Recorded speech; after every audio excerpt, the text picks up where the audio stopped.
व्यापारिक लेन देन में साधकों के बीच प्रचलित एक और बल्कि उससे भी अधिक लोकप्रिय तरीका ये था कि वे स्पिरिट स्टोन नामक वस्तु को मुद्रा के रूप में प्रयोग करते थे, जिसके माध्यम से वे विभिन्न प्रकार की वस्तुओं की खरीद फरोख्त किया करते थे। और जैसा कि इसके नाम से ही स्पष्ट होता है, स्पिरिट स्टोन वास्तव में एक ऐसा विशेष पत्थर होता था जिसके भीतर संसार की प्रचुर मात्रा में आध्यात्मिक ऊर्जा अर्थात स्पिरिचुअल की संचित रहती थी, और यही संचित ऊर्जा साधकों के लिए एक अत्यंत विशाल पूरक सिद्ध होती थी। यदि कोई साधक ध्यान साधना के दौरान किसी स्पिरिट स्टोन के भीतर विद्यमान स्पिरिचुअल की को अवशोषित करता, तो उसकी साधना की गति आश्चर्यजनक स्तर तक पहुंच सकती थी, क्योंकि जो बिखरी हुई आध्यात्मिक ऊर्जा उसे सामान्य रूप से वातावरण से खींचकर स्वयं शुद्ध करनी पड़ती थी, वह उस शुद्ध, परिष्कृत और सघन ऊर्जा से बिल्कुल भिन्न थी जो स्पिरिट स्टोन में पहले से ही मौजूद होती थी और जिसे वह अपनी इच्छा के अनुसार सीधे अवशोषित कर सकता था। हालांकि स्पिरिट स्टोन का ये सबसे बड़ा प्रभाव नहीं था, बल्कि इसका सबसे महत्वपूर्ण उपयोग जादुई तकनीकों को सक्रिय करने और फॉर्मेशन स्पेल स्थापित करने में होता था, क्योंकि किसी उच्च स्तरीय फॉर्मेशन स्पेल की सफलता और उसकी वास्तविक शक्ति पूरी तरह इस बात पर निर्भर करती थी कि उसमें उपयोग किए गए स्पिरिट स्टोन कितने शुद्ध और प्रभावशाली हैं, और यदि स्पिरिट स्टोन उत्तम गुणवत्ता का होता तो वह न केवल फॉर्मेशन स्पेल की सफलता सुनिश्चित करता बल्कि उसकी शक्ति को भी कई गुना बढ़ा देता। इसके बावजूद जादुई तकनीकों में प्रयुक्त स्पिरिट स्टोन की खपत फॉर्मेशन स्पेल की तुलना में कहीं अधिक होती थी, क्योंकि किसी भी साधक को अपनी जादुई शक्ति के स्तर के अनुसार ही किसी तकनीक को प्रयोग में लाना पड़ता था, और चूंकि स्वयं की शक्ति के बल पर उच्च स्तरीय जादू का प्रयोग करना लगभग असंभव होता था, इसलिए स्पिरिट स्टोन सबसे श्रेष्ठ शक्तिवर्धक माध्यम बन गया था। यदि कोई साधक अत्यंत शक्तिशाली जादुई मंत्र का प्रयोग करते समय अपने हाथ में स्पिरिट स्टोन पकड़े रहता, तो उस पत्थर के भीतर की आध्यात्मिक ऊर्जा लगातार उसकी जादुई शक्ति की क्षति की भरपाई करती रहती, और इस प्रकार वह ऐसे जादू भी कर पाता जिन्हें सामान्य स्थिति में वह कभी सक्रिय नहीं कर सकता था, और इसी कारण स्पिरिट स्टोन कमजोर स्थिति से भी विजय प्राप्त करने का सर्वोत्तम साधन बन गया था। यही नहीं, स्पिरिट स्टोन गंभीर रूप से समाप्त हो चुकी जादुई शक्ति को पुनः बहाल करने का सबसे श्रेष्ठ टॉनिक भी था, और युद्ध के दौरान किसी साधक के जीवित बचने की संभावना को कई गुना बढ़ा देता था। और इन असंख्य उपयोगों तथा अद्भुत प्रभावों के कारण स्पिरिट स्टोन का मूल्य स्वाभाविक रूप से लगातार बढ़ता चला गया। लेकिन अत्यधिक उपयोग, निरंतर दोहन और खनिज शिराओं के लगातार क्षीण होते जाने के कारण वर्तमान साधना संसार में स्पिरिट स्टोन धीरे धीरे एक अत्यंत दुर्लभ और विलासिता की वस्तु बन गया, और अंततः ये साधकों के बीच व्यापारिक लेन देन का सबसे सुरक्षित माध्यम और एकमात्र प्रचलित मुद्रा बन गया, यहाँ तक कि इसकी गुणवत्ता और स्तर को लेकर भी संयुक्त रूप से स्पष्ट मानक निर्धारित कर दिए गए। स्पिरिट स्टोन को उसके भीतर निहित आध्यात्मिक शक्ति की मात्रा के आधार पर 4 श्रेणियों में विभाजित किया गया था: निम्न स्तरीय, मध्यम स्तरीय, उच्च स्तरीय और सर्वोच्च स्तरीय स्पिरिट स्टोन। और इसके अतिरिक्त ऊर्जा के गुणों के अनुसार इन्हें 5 तत्वों में भी बांटा गया था: धातु, लकड़ी, जल, पृथ्वी और अग्नि, जबकि वायु और बिजली जैसे गुणों वाले स्पिरिट स्टोन अत्यंत दुर्लभ माने जाते थे। ऐसी अत्यंत मूल्यवान वस्तु होते हुए भी जायम के पास स्पिरिट स्टोन का एक भी टुकड़ा नहीं था, और उसने खुले मन से स्वीकार किया कि उसके पास विनिमय के लिए कोई भी उपयुक्त वस्तु नहीं है। इसलिए वह केवल अपना अनुभव बढ़ाने और अपनी दृष्टि को व्यापक करने के उद्देश्य से बिना किसी संकोच के चारों ओर देखने लगा और आगे बढ़ता गया।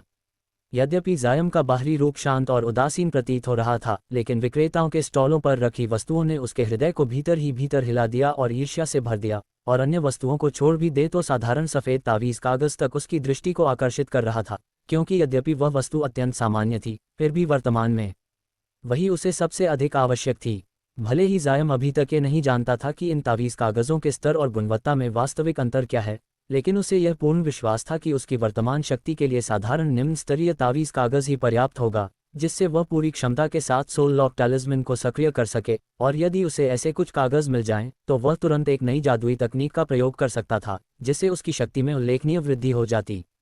इसी बीच जब वह एक साधारण से स्टॉल के सामने खड़ा था, तो उसकी दृष्टि एक ऐसे तावीज़ पर पड़ी जो बिल्कुल वैसा ही था जैसा उसके पास पहले से मौजूद सुनहरी रक्षा दीवार उत्पन्न करने वाला तावीज़ था, और उसके पास लगे बोर्ड पर स्पष्ट लिखा था: गार्डियन टैलिस्मन, धातु तत्व, मध्यम स्तरीय रक्षात्मक तावीज़, मूल्य 9, निम्न स्तरीय स्पिरिट स्टोन। कई स्टॉलों पर घूमने के बाद जायम को कीमतों का अच्छा अनुमान हो चुका था, और वह जानता था कि एक निम्न स्तरीय स्पिरिट स्टोन में दर्जन भर साधारण तावीज़ कागज़ खरीदे जा सकते हैं, जबकि पूर्ण रूप से परिष्कृत तावीज़ 2 स्पिरिट स्टोन में बिकते थे, और मध्यम स्तरीय तावीज़ 6 से 10 स्पिरिट स्टोन तक जाते थे। विशेषकर रक्षात्मक तावीज़ और भी महंगे होते थे। अपने पास मौजूद समान वस्तु को देखते हुए जायम ने उसकी तुलना की और पाया कि स्टॉल पर रखा तावीज़ कहीं अधिक शुद्ध और शक्तिशाली था, और उसका अपना तावीज़ शायद उसकी कीमत के 1/3 में भी मुश्किल से बिकेगा। और यह सोचकर वह भीतर ही भीतर कड़वाहट से हंस पड़ा, ये समझते हुए कि साधकों की दुनिया में वह अभी भी एक दरिद्र ही था। लेकिन तभी उसे अपने पास मौजूद उस तावीज़ की याद आई जिस पर एक छोटी तलवार की आकृति बनी हुई थी, और यद्यपि वह उसका नाम नहीं जानता था, फिर भी उसे पूरा विश्वास था कि उसकी कीमत गार्डियन टैलिस्मैन से कहीं अधिक होगी, और इसी विचार से उसने हर स्टॉल पर ध्यान देना शुरू किया, लेकिन दुर्भाग्यवश उसे वैसा कोई तावीज़ कहीं नहीं मिला। अंततः एक भीड़ वाले स्थान पर उसकी नज़र एक उच्च स्तरीय तावीज़ पर पड़ी, जिसके बोर्ड पर लिखा था, सोरिंग स्काई टैलिस्मैन, वायु तत्व, उच्च स्तरीय उड़ान तावीज़, मूल्य 30 निम्न स्तरीय स्पिरिट स्टोन या समान मूल्य की कंसोलिडेशन दवा। ये देखकर जायम का हृदय उछल पड़ा, क्योंकि यह पहला उच्च स्तरीय तावीज़ था जिसे उसने देखा था, और उसकी आध्यात्मिक ऊर्जा अन्य सभी से कहीं अधिक प्रबल थी।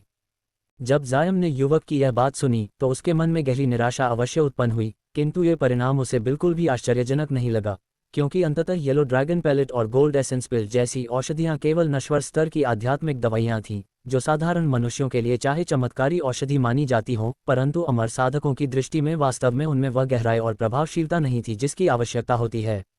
युवक ने जब सिर उठाकर देखने की भी जहमत नहीं उठाई, तो जायम ने भी अनावश्यक बातें बढ़ाने की इच्छा नहीं की, और वह चुपचाप आगे बढ़ा तथा अपने हाथ बढ़ाकर वे चीनी मिट्टी की दवाइयों की बोतलें वापस लेने लगा। लेकिन तभी युवक ने अचानक कुछ सहानुभूति भरे स्वर में कहा, हालांकि ये औषधियां थोड़ी कमज़ोर हैं, लेकिन यदि तुम्हारे पास और बोतलें हों तो मैं उनके बदले लेन देन करने को तैयार हूँ। ये सुनते ही जायम का वह हाथ, जो बोतलें उठाने के लिए आगे बढ़ा हुआ था, तुरंत वहीं रुक गया, और वह हल्के से मुस्कुराया। क्या मैंने ये कहा था कि मेरे पास केवल यही 2 बोतलें हैं? जायम ने आंखें संकीर्ण करते हुए शांत किंतु अर्थपूर्ण स्वर में कहा, उसकी दृष्टि सीधी युवक पर टिक गई। तुम्हारे पास और भी हैं? युवक थोड़ा चौंका, किंतु उसी क्षण उसके चेहरे पर प्रसन्नता की चमक उभर आई। बिल्कुल हैं, लेकिन यदि तुम बहुत अधिक मांगोगे तो मुझे ये सोचना पड़ेगा कि इस सौदे को स्वीकार करूं या नहीं। जायम ने जानबूझकर स्पष्ट और संयमित उत्तर दिया, क्योंकि वह नहीं चाहता था कि युवक स्थिति का लाभ उठाए।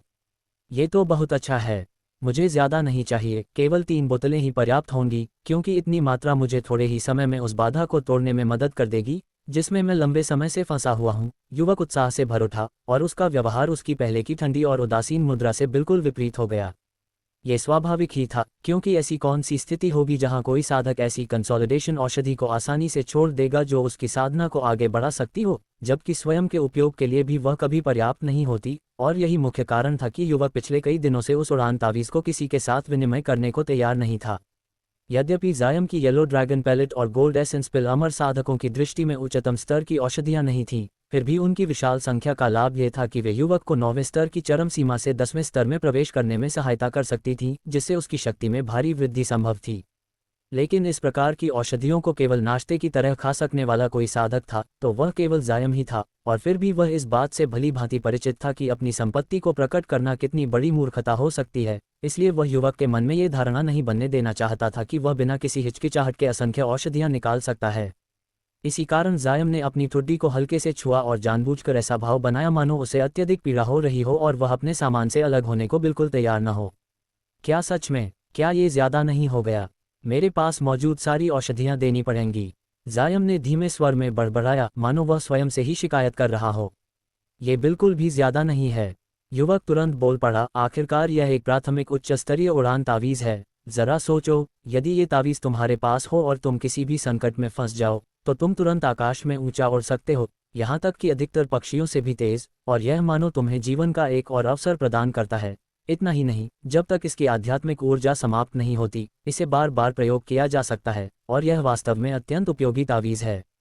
युवक को ये देखकर कि जायम अपनी सारी औषधियां देने को तैयार दिखाई दे रहा है, उसके चेहरे पर मुस्कान और गहरी हो गई, और वह डर रहा था कि कहीं जायम सौदे से पीछे न हट जाए। ठीक है, यदि लेन देन करना ही है तो मुझे उन साधारण तावीज़ कागज़ों में से 1 दर्जन और वह पुरानी किताब भी दे दो, जायम ने अवसर देखकर साफ शब्दों में कहा, और अपनी उंगली से सफ़ेद तावीज़ कागज़ों के ढेर तथा मैनुअल ऑफ बेसिक इनकैंटेशंस नामक पुरानी पुस्तक की ओर इशारा कर दिया। युवक एक क्षण के लिए चौंक गया, किंतु जब उसने देखा कि जायम केवल निम्न स्तरीय तावीज़ कागज़ और वह मंत्र पुस्तक मांग रहा है जिसे बेच पाना लगभग असंभव था, तो वह अत्यंत प्रसन्न हो गया और तुरंत सहमत हो गया। इस प्रकार जायम ने न केवल सोरिंग स्काई टैलिस्मैन प्राप्त किया, बल्कि साथ ही 1 दर्जन तावीज़ कागज़ और वह मंत्र पुस्तक भी हासिल कर ली, जिस पर उसकी नज़र शुरुआत से ही थी। जब जायम ने उस पुरानी पुस्तक को पलटा तो उसने पाया कि उसमें अनेक प्राथमिक मंत्र अंकित थे, जिनमें 7-8 निम्न स्तरीय जादुई तकनीकें और एक मध्यम स्तरीय अर्थ थ्रस्ट टेक्निक भी सम्मिलित थी। और यद्यपि अन्य अमर साधकों की दृष्टि में ये पुस्तक निरर्थक थी, फिर भी यह जायम को अत्यंत संतोष प्रदान कर रही थी, क्योंकि वर्तमान में उसे ठीक इसी प्रकार की मूलभूत मंत्र विद्या की सबसे अधिक आवश्यकता थी। इन सभी वस्तुओं को प्राप्त करने के बाद जायम को कुछ थकान सी महसूस हुई और वह अब बाजार में भटकने के मूड में नहीं था, इसलिए वह सीधे प्रांगण से बाहर निकलकर मंडप की ओर बढ़ गया। और रास्ते में उसने देखा कि जैसे जैसे रात गहराती जा रही थी, वैसे वैसे और भी अधिक साधक वहां एकत्र हो रहे थे, मानो वे रात्रिच हों। जब जायम महल नुमा इमारतों के पास पहुंचा तो उसने पाया कि वे अत्यंत दुर्लभ पोलोनिया लकड़ी और विशाल चूना पत्थरों से निर्मित थीं, जिनकी हर मंजिल पर ड्रैगन और फीनिक्स की अत्यंत सुंदर नक्काशी बनी हुई थी। और पास की एक मीनार से हल्की सी आध्यात्मिक तरंग भी महसूस हो रही थी, जो संभवतः वही प्रतिबंधक तकनीक थी जिसका उल्लेख दाओवादी किंगवेन ने किया था। आखिरकार जब वह उस मंडप के पास पहुंचा तो मात्र 3 मीटर की दूरी पर अचानक एक अदृश्य प्रबल शक्ति ने उसे पीछे धकेल दिया, मानो वह किसी ठोस दीवार से टकरा गया हो, जिससे वह चौंक भी गया और भीतर ही भीतर उत्साहित भी हुआ, क्योंकि यह स्पष्ट था कि साधना की दुनिया में अभी बहुत कुछ ऐसा था जिसे वह जानता ही नहीं था। उत्साह से भरे हृदय के साथ जायम ने हेवेंस आई टेक्निक का प्रयोग किया और उस इमारत की ओर देखा, जहां उसे एक हल्की हरी प्रकाश परत दिखाई दी जो पूरे मंडप को ढांके हुए थी, मानो किसी ने विशाल कटोरा उल्टकर उस पर रख दिया हो। जब जायम ने आगे बढ़कर उंगली से उस हरे प्रकाश को हल्के से छुआ तो उसे अत्यंत लचीला और प्रत्यास्थ अनुभव हुआ और थोड़ी सी शक्ति लगाने पर प्रतिक्रिया स्वरूप बल वापस उछल आया, जिससे ये स्पष्ट हो गया कि उसकी रक्षा क्षमता अत्यंत प्रभावशाली थी। स्थिति समझ लेने के बाद जायम ने अधिक छेड़छाड़ नहीं की, बल्कि दाओवादी किंगवेन द्वारा दिया गया तावीज़ निकाला और जैसे ही वह प्रकाश पटल के पास पहुंचा, हरी रोशनी तरंगों की भांति हट गई और उसके लिए एक गोल मार्ग खुल गया। जायम भीतर प्रविष्ट हुआ और उसके पीछे वह मार्ग धीरे धीरे बंद हो गया, मानो कुछ हुआ ही न हो, और इसके बाद वह बिना किसी संकोच के मीनार में प्रवेश कर गया। अरे भाई, मैं वो जी हूँ, और जैसे ही मैंने भाई को देखा, मेरे दिल में एक अजीब सी अपनापन महसूस हुआ। क्या ये संभव है कि हमारे पिछले जन्मों के कर्म हमें इस जन्म में फिर से साथ ले आए हों? आओ, बाद में हम साथ बैठकर शराब पिएं और कसम खाकर सगे भाई बन जाएं।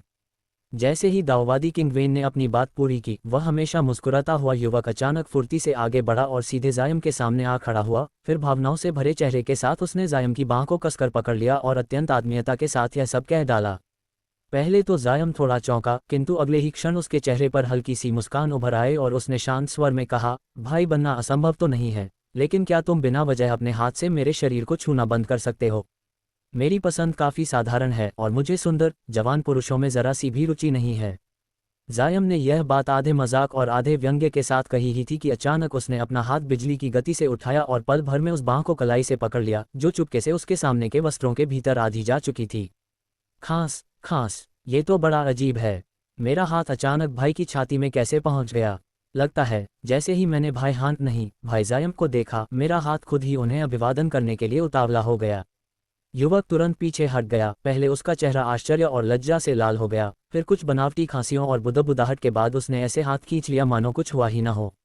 जायम का उस युवक की कलाई पकड़े रखने का कोई इरादा नहीं था। जैसे ही युवक ने थोड़ा बल लगाया, उसने स्वयं ही पकड़ ढीली कर दी, और इसी क्षण जायम के मन में इस वू जियोजी के प्रति एक हल्की सी रुचि उत्पन्न हो गई, क्योंकि वह स्पष्ट रूप से एक साधक होते हुए भी जियांगहू के चोरों जैसी तकनीकें प्रयोग कर रहा था, और उसकी जेबकतरी की कला सच में काफ़ी रोचक थी। उसकी तकनीक इतनी निपुण थी कि यदि जायम की जगह कोई और साधक होता तो संभव है कि उसे इसका जरा सा भी आभास न होता, और ये तय था कि इस कक्ष में मौजूद कई लोग पहले ही उसके हाथों शिकार बन चुके होंगे। जैसे ही जायम ये सोच रहा था, उसने हुपिंगबू की व्यंग्य से भरी आवाज़ सुनी, तो वो लड़के, आज तुम्हें अपना मुकाबला मिल ही गया। भाई जायम ने तो तुम्हें रंगे हाथों पकड़ लिया, अब भी अपनी चोर विद्या पर डींग मारोगे? तो क्या हुआ, ये युवा स्वामी पूरी तरह संतुष्ट है। क्या तुम चाहती हो कि मैं तुमसे एक बार फिर चोरी करूं? मैंने तुमसे क्या नहीं चुराया? सिर से पांव तक तुम्हारे पास कोई काम की चीज़ है ही नहीं, फिर तुम ग्रेट साउथ मीटिंग में आए ही क्यों हो? वू जियोजी ने होंठ टेढ़े करते हुए कठोर स्वर में कहा। क्या कहा, बदतमीज? क्या पिछली बार तुम्हारी चोरी का हिसाब मैंने नहीं चुकाया था? हुपिंगबू गुस्से से भरकर अचानक अपनी कुर्सी से उछल पड़ी। उसका चेहरा राख सा पीला हो गया और उसके दाढ़ीदार पति ने बिना कुछ कहे ही अपनी पीठ पर टंगी भारी तलवार पर हाथ रख लिया। उसकी आंखें युवक को घूर रही थीं। काफ़ी है, हम सब साधक हैं और हमें आपस में सौहार्द बनाए रखना चाहिए। तुम दोनों पीछे हटो और अब और बहस मत करो, दाओवादी किंगवेन ने भौहें सिकुड़ते हुए कहा, और फिर गंभीर स्वर में वो जियोजी से बोले, भाई वो, मैं जानता हूं कि तुम चोरी केवल मनोरंजन के लिए करते हो और हर बार वस्तु लौटा भी देते हो, लेकिन यदि तुम इसी तरह हरकतें करते रहे तो देर सवेर आपदा को आमंत्रित करोगे। हर कोई सहनशील नहीं होता, और यदि तुमने किसी बड़े साधक कबीले को नाराज कर दिया तो हम चाहकर भी तुम्हारी सहायता नहीं कर पाएंगे। इसलिए बेहतर है कि इस तरह की शरारतें अब बंद कर दो। दाओवादी किंगवेन की सच्ची चेतावनी सुनकर वू जियोजी को लज्जा महसूस हुई। उसने सिर के पीछे हाथ खुजाया और ईमानदारी से कहा, असल में ग्रेट साउथ वैली आते समय मुझे संयोगवश ये चोरी की कला मिल गई थी, और यह मुझे इतनी मज़ेदार लगी कि मैं अनजाने में ही सब पर आजमाने लगा। लेकिन जब भाई जायम ने मुझे पकड़ लिया तो समझ गया कि इस सभा में और भी कई ऐसे लोग होंगे जिनसे उलझना जानलेवा हो सकता है। इसलिए निश्चिंत रहिए, ये छोटा भाई यहाँ अपनी जान जोखिम में नहीं डालेगा। ये सुनकर दाओवादी किंगवेन के चेहरे पर संतोष की मुस्कान फैल गई और उन्होंने कहा, भाई वू की प्रतिभा सचमुच असाधारण है। इतनी कम उम्र में 8वें स्तर की महान परिपूर्णता तक पहुंचना कोई साधारण बात नहीं, और यदि वह संयम रखे तो भविष्य उज्ज्वल है। ये छोटा भाई आपकी अपेक्षाओं पर खरा उतरेगा। भविष्य में कृपया सब लोग मेरा ध्यान रखें। वुजियोजी ने सभी को झुककर अभिवादन किया और उसके बाद उसके प्रति मौजूद वैमनस्य धीरे धीरे समाप्त हो गया। यद्यपि हुपिंगगु के चेहरे पर अब भी हल्की सी नाराजगी थी, फिर भी उसकी स्थिति पहले से कहीं बेहतर लग रही थी, मानो उसने अनिच्छा से उसकी सद्भावना स्वीकार कर ली हो। दाओवादी किंगवेन ने मुस्कुराते हुए जायम की ओर देखा और कहा, मुझे उम्मीद नहीं थी कि अभी अभी जुड़े भाई जायम इतनी जल्दी इतना बड़ा योगदान देंगे। ये दाओवादी आपका आभारी है। जायम ने हल्की मुस्कान के साथ विनम्रता से उत्तर दिया, इसमें मेरा क्या योगदान है? सब कुछ तो दाओवादी महोदय ने ही संभाल लिया। दाओवादी किंगवेन ने मुस्कुराते हुए सिर हिलाया और कुछ नहीं कहा, लेकिन तभी एक भारी सी आवाज़ गूंजी, दाओवादी महोदय, आपने हम सबको यहाँ किस लिए बुलाया है? और वह बौद्ध भिक्षु इसमें क्यों शामिल नहीं है? यह आवाज़ गोरे चमड़ी वाले मोटे व्यक्ति हुआंग शियातियान की थी, और आश्चर्य की बात यह थी कि वह दाओवादी किंगवेन से इस तरह बात करने का पूरा अधिकार रखता था, क्योंकि जायम पहले ही समझ चुका था कि इस समूह में उसकी जादुई शक्ति सबसे गहरी थी, यहाँ तक कि किंगवेन से भी अधिक, और यही कारण था कि कोई भी उसके रूखे शब्दों का उपहास नहीं करता था। लगता है साधकों की दुनिया भी सांसारिक जियांगहू से अलग नहीं है, यहाँ भी केवल शक्ति का सम्मान होता है, जायम ने मन ही मन सोचा। इसके बाद किंगवेन ने सबको ग्रेट साउथ मीटिंग के शेष दिनों सामूहिक रूप से स्टॉल लगाने और अंत में साथ साथ जाने की योजना बताई, और जब सभा समाप्त हुई तो सबने उसकी चेतावनी को गंभीरता से लिया कि अकेले लौटना खतरनाक हो सकता है, क्योंकि पिछले सम्मेलनों के बाद कई घुमंतु साधक रहस्यमय रूप से लापता हो चुके थे। ये सुनते ही हेई भाइयों और हुपिंगगु के चेहरे पीले पड़ गए, जबकि हुआंग शियातियान ने ठंडी हंसी भरी, और अंततः सभी ने सहमति में सिर हिलाया, ये तय करते हुए कि सुरक्षा के लिए साथ साथ रहना ही सबसे समझदारी भरा निर्णय होगा। ये समय किसी अमर आरोहण सभा की चर्चा करने का नहीं है। इस समय हमें जिस विषय पर बात करनी चाहिए वह यह है कि हमारे जैसे ही कई साथी साधक अचानक लापता क्यों हो रहे हैं। हुपिंगगु ने कुछ खींचे हुए स्वर में उस युवक की ओर देखते हुए कहा, कोई बात नहीं, भाई वो को ठीक से समझा दीजिए। संभव है कि यहाँ और भी लोग हों जिन्हें अमर आरोहण सभा के विषय में पूरी जानकारी न हो। दाओवादी किंगवेन ने मुस्कुराते हुए कहा, किंतु जायम को स्पष्ट रूप से महसूस हुआ कि यह बात कहते समय किंगवेन की दृष्टि जानबूझकर उसी पर ठहर गई थी। इससे जायम का हृदय अचानक से हर उठा और उसके मन में भय की एक लहर दौड़ गई। क्या दाओवादी किंगवेन ने कुछ भांप लिया है? वह तो अब तक पूरी कोशिश कर रहा था कि एक नए अमर साधक की किसी भी विशेषता को उजागर न होने दे, यहाँ तक कि कुछ लोगों को छूने से भी जानबूझकर बचता रहा था। फिर भी ऐसा प्रतीत हो रहा था कि कुछ अनुभवी लोगों की पैनी नज़र से ये सब छिपाना असंभव है, और दाओवादी किंगवेन की दृष्टि निस्संदेह अत्यंत तीक्ष्ण थी। जब दाओवादी किंगवेन ने ऐसा कहा है तो बेहतर है कि मैं भाई वू को पूरी बात विस्तार से समझा दूं। ये कहते हुए हेई मुंह का उत्साह अचानक बढ़ गया और उसके चेहरे से स्पष्ट था कि उसके पास कहने को बहुत कुछ है। इसके बाद मोटे हुआंग शियातियान को छोड़कर सभी लोग पुनः अपनी अपनी सीटों पर लौट आए। मुझे ग्रेट इमॉर्टल असेंशन असेंबली के बारे में पहले से जानकारी है, मैं अब जाकर विश्राम करूंगा। तुम लोग चर्चा जारी रखो, मोटे व्यक्ति ने ठंडे स्वर में कहा, और किसी को उत्तर देने का अवसर दिए बिना ही वह कक्ष से बाहर निकल गया, पीछे केवल एक दूसरे को असमंजस में देखते लोगों को छोड़ते हुए। कृपया बुरा ना मानिए, भाई हुआन की साधना विधि कुछ विचित्र है और उन्हें नींद की अत्यधिक आदत है, यह नहीं कि वे जानबूझकर लोगों से ठंडा व्यवहार करते हैं। दाओवादी किंगवेन ने तुरंत ही शिष्टाचारपूर्ण ढंग से उसकी ओर से सफाई दी। ये सुनकर कक्ष में मौजूद अधिकतर लोग कड़वाहट भरी हंसी हंस दिए। बुरा मानना? वहाँ ऐसा साहस किस में था? वह तो ऐसा व्यक्ति था जिसकी जादुई शक्ति स्वयं दाओवादी किंगवेन से भी अधिक थी। कक्ष का वातावरण कुछ असहज हो गया। भाई हेई मू, कृपया आगे बताए, वू जियोजी ने माहौल तोड़ते हुए कहा। हेई मू ने यह सुनकर हल्की हंसी हंसी और फिर कहना शुरू किया, जब ग्रेट इमॉर्टल असेंशन असेंबली की बात होती है तो सबसे पहले फाउंडेशन एस्टैब्लिशमेंट पिल का उल्लेख करना अनिवार्य हो जाता है। वह औषधि जौहर की कंडेंसेशन स्तर के साधक को पागल कर देती है। किसी भी की कंडेंसेशन साधक के लिए फाउंडेशन एस्टेब्लिशमेंट स्तर में प्रवेश कर सच्चे साधना संसार का हिस्सा बनने हेतु केवल 7वें स्तर तक की मूल साधना पर्याप्त नहीं होती, बल्कि उसे उस अत्यंत दुर्लभ आध्यात्मिक औषधि फाउंडेशन एस्टैब्लिशमेंट पिल का सेवन भी करना पड़ता है, जिसे केवल बड़े पंथ ही निर्मित कर सकते हैं और तभी उस स्तर की बाधा को तोड़ पाने की आशा की जा सकती है। इसी कारण इस औषधि को अमर आरोहण गोली कहा जाने लगा और यह नाम ही असंख्य अमर साधकों को उन्माद की स्थिति में पहुंचा देता था, क्योंकि बड़े पंथों के भीतर भी इसकी उपलब्धता अत्यंत सीमित थी। इस औषधि की कच्ची सामग्री इतनी दुर्लभ थी कि पूरे यूए राज्य के सभी पंथ मिलकर भी 10 वर्षों में बमुश्किल लगभग 1000 गोलियां ही तैयार कर पाते थे, और यदि इन्हें समान रूप से बांट भी दिया जाए तब भी किसी की आवश्यकताएं पूरी नहीं होती, इसलिए यह औषधि कभी भी साधकों की खुली दुनिया में उपलब्ध नहीं हुई।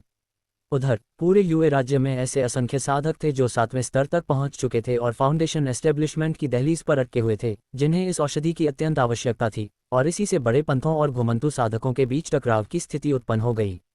समय के साथ यह असंतोष इतना बढ़ गया कि कुछ अल्प स्तरीय साधक बड़े पंथों के प्रति खुला वैर पालने लगे, किंतु बड़े पंथ भी विवश थे। जब उनके पास स्वयं के लिए ही पर्याप्त औषधि नहीं थी तो वे बाहरी लोगों को कैसे दे सकते थे। अंततः इस संकट का समाधान एक अज्ञात प्रतिभाशाली साधक ने सुझाया। हर बार जब नई फाउंडेशन एस्टैब्लिशमेंट पिल्स बने तो बाहरी दुनिया से श्रेष्ठ घुमंतु साधकों को चुनकर उन्हें पंथों में सम्मिलित किया जाए और उन्हीं को यह औषधि दी जाए।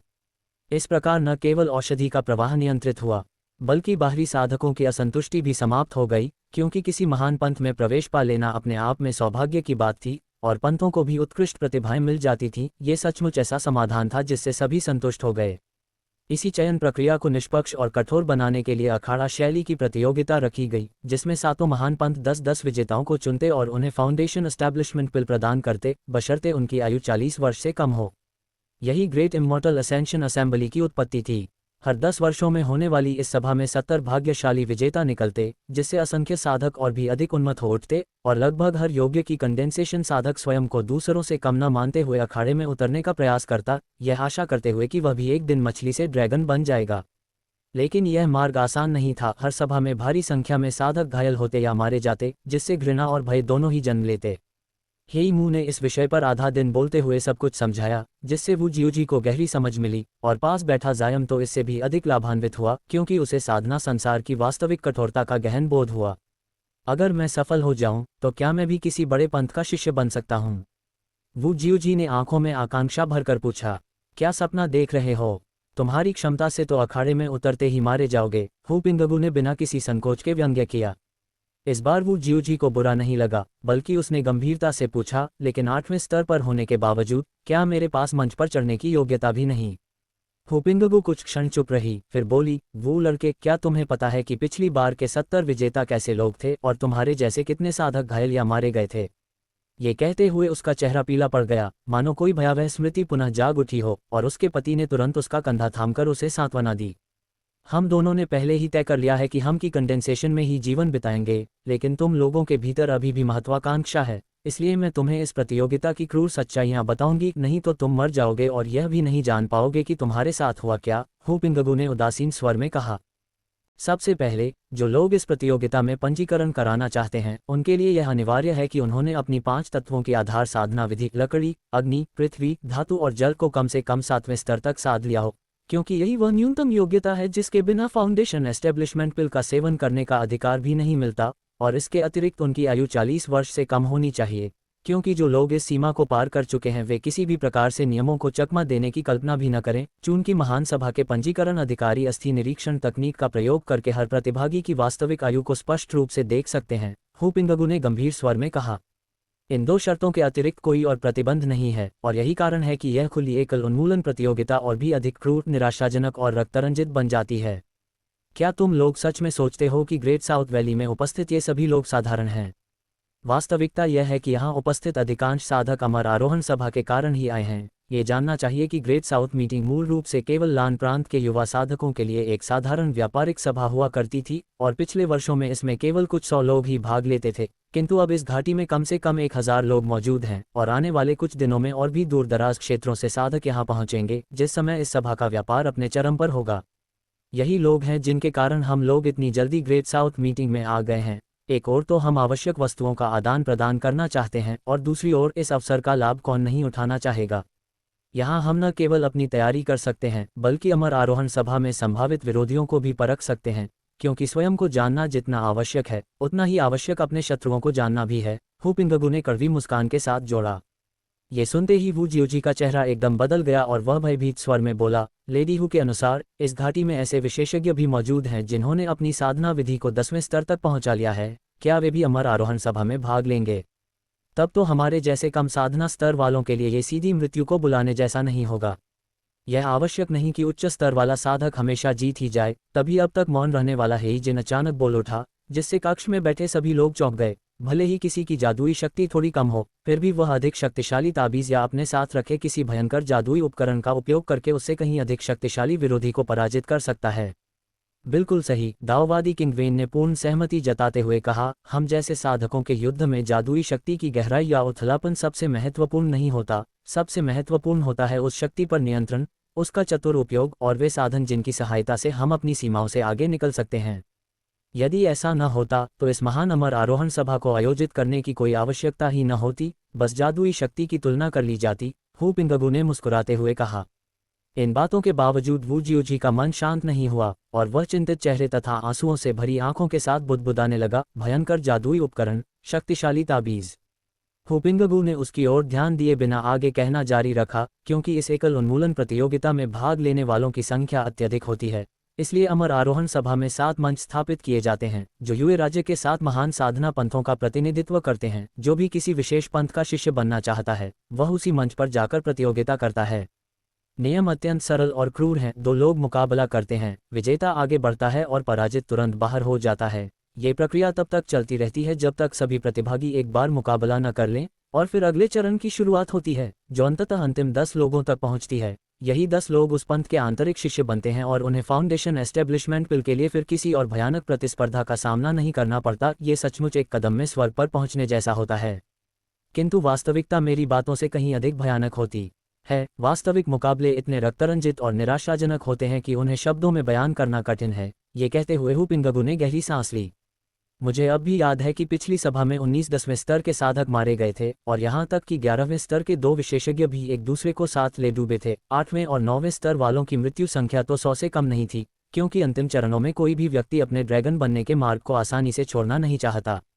जब कोई 11वें स्तर तक पहुँच जाता है तब भी क्या उसे अखाड़े में उतरना पड़ता है।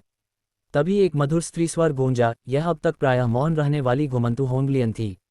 हु पिंगगू मुस्कुराए और बोली, उस वर्ष मेरे मन में भी यही प्रश्न था और बाद में एक वृद्ध घुमंतु साधक से मिलने पर मुझे इसका उत्तर मिला। भाई वू और भाई जायम, लगता है तुम्हारे मन में भी यही प्रश्न है। सिर्फ वे ही नहीं, हेई मू ने भ्रूभंगिमा के साथ कहा, हम दोनों भाइयों को भी समझ नहीं आता कि जिनके सामने उज्ज्वल मार्ग है वे इस जानलेवा संकरे पुल पर चलने पर क्यों अड़े रहते हैं। मुझे लगता है दाओवादी किंग वेन इस रहस्य को पहले ही समझ चुके हैं, क्यों न वे स्वयं इसे स्पष्ट करें। हु पिंगगू ने हंसते हुए प्रश्न उनकी ओर उछाल दिया। थोड़ा चौंकने के बाद दाओवादी किंग वेन ने सिर हिलाया और कहा, वे दोनों साधक कुलों से थे और उनकी 11वें स्तर की साधना असंख्य औषधियों के बल पर प्राप्त हुई थी। ये कहते हुए उन्होंने असहमति में सिर हिलाया।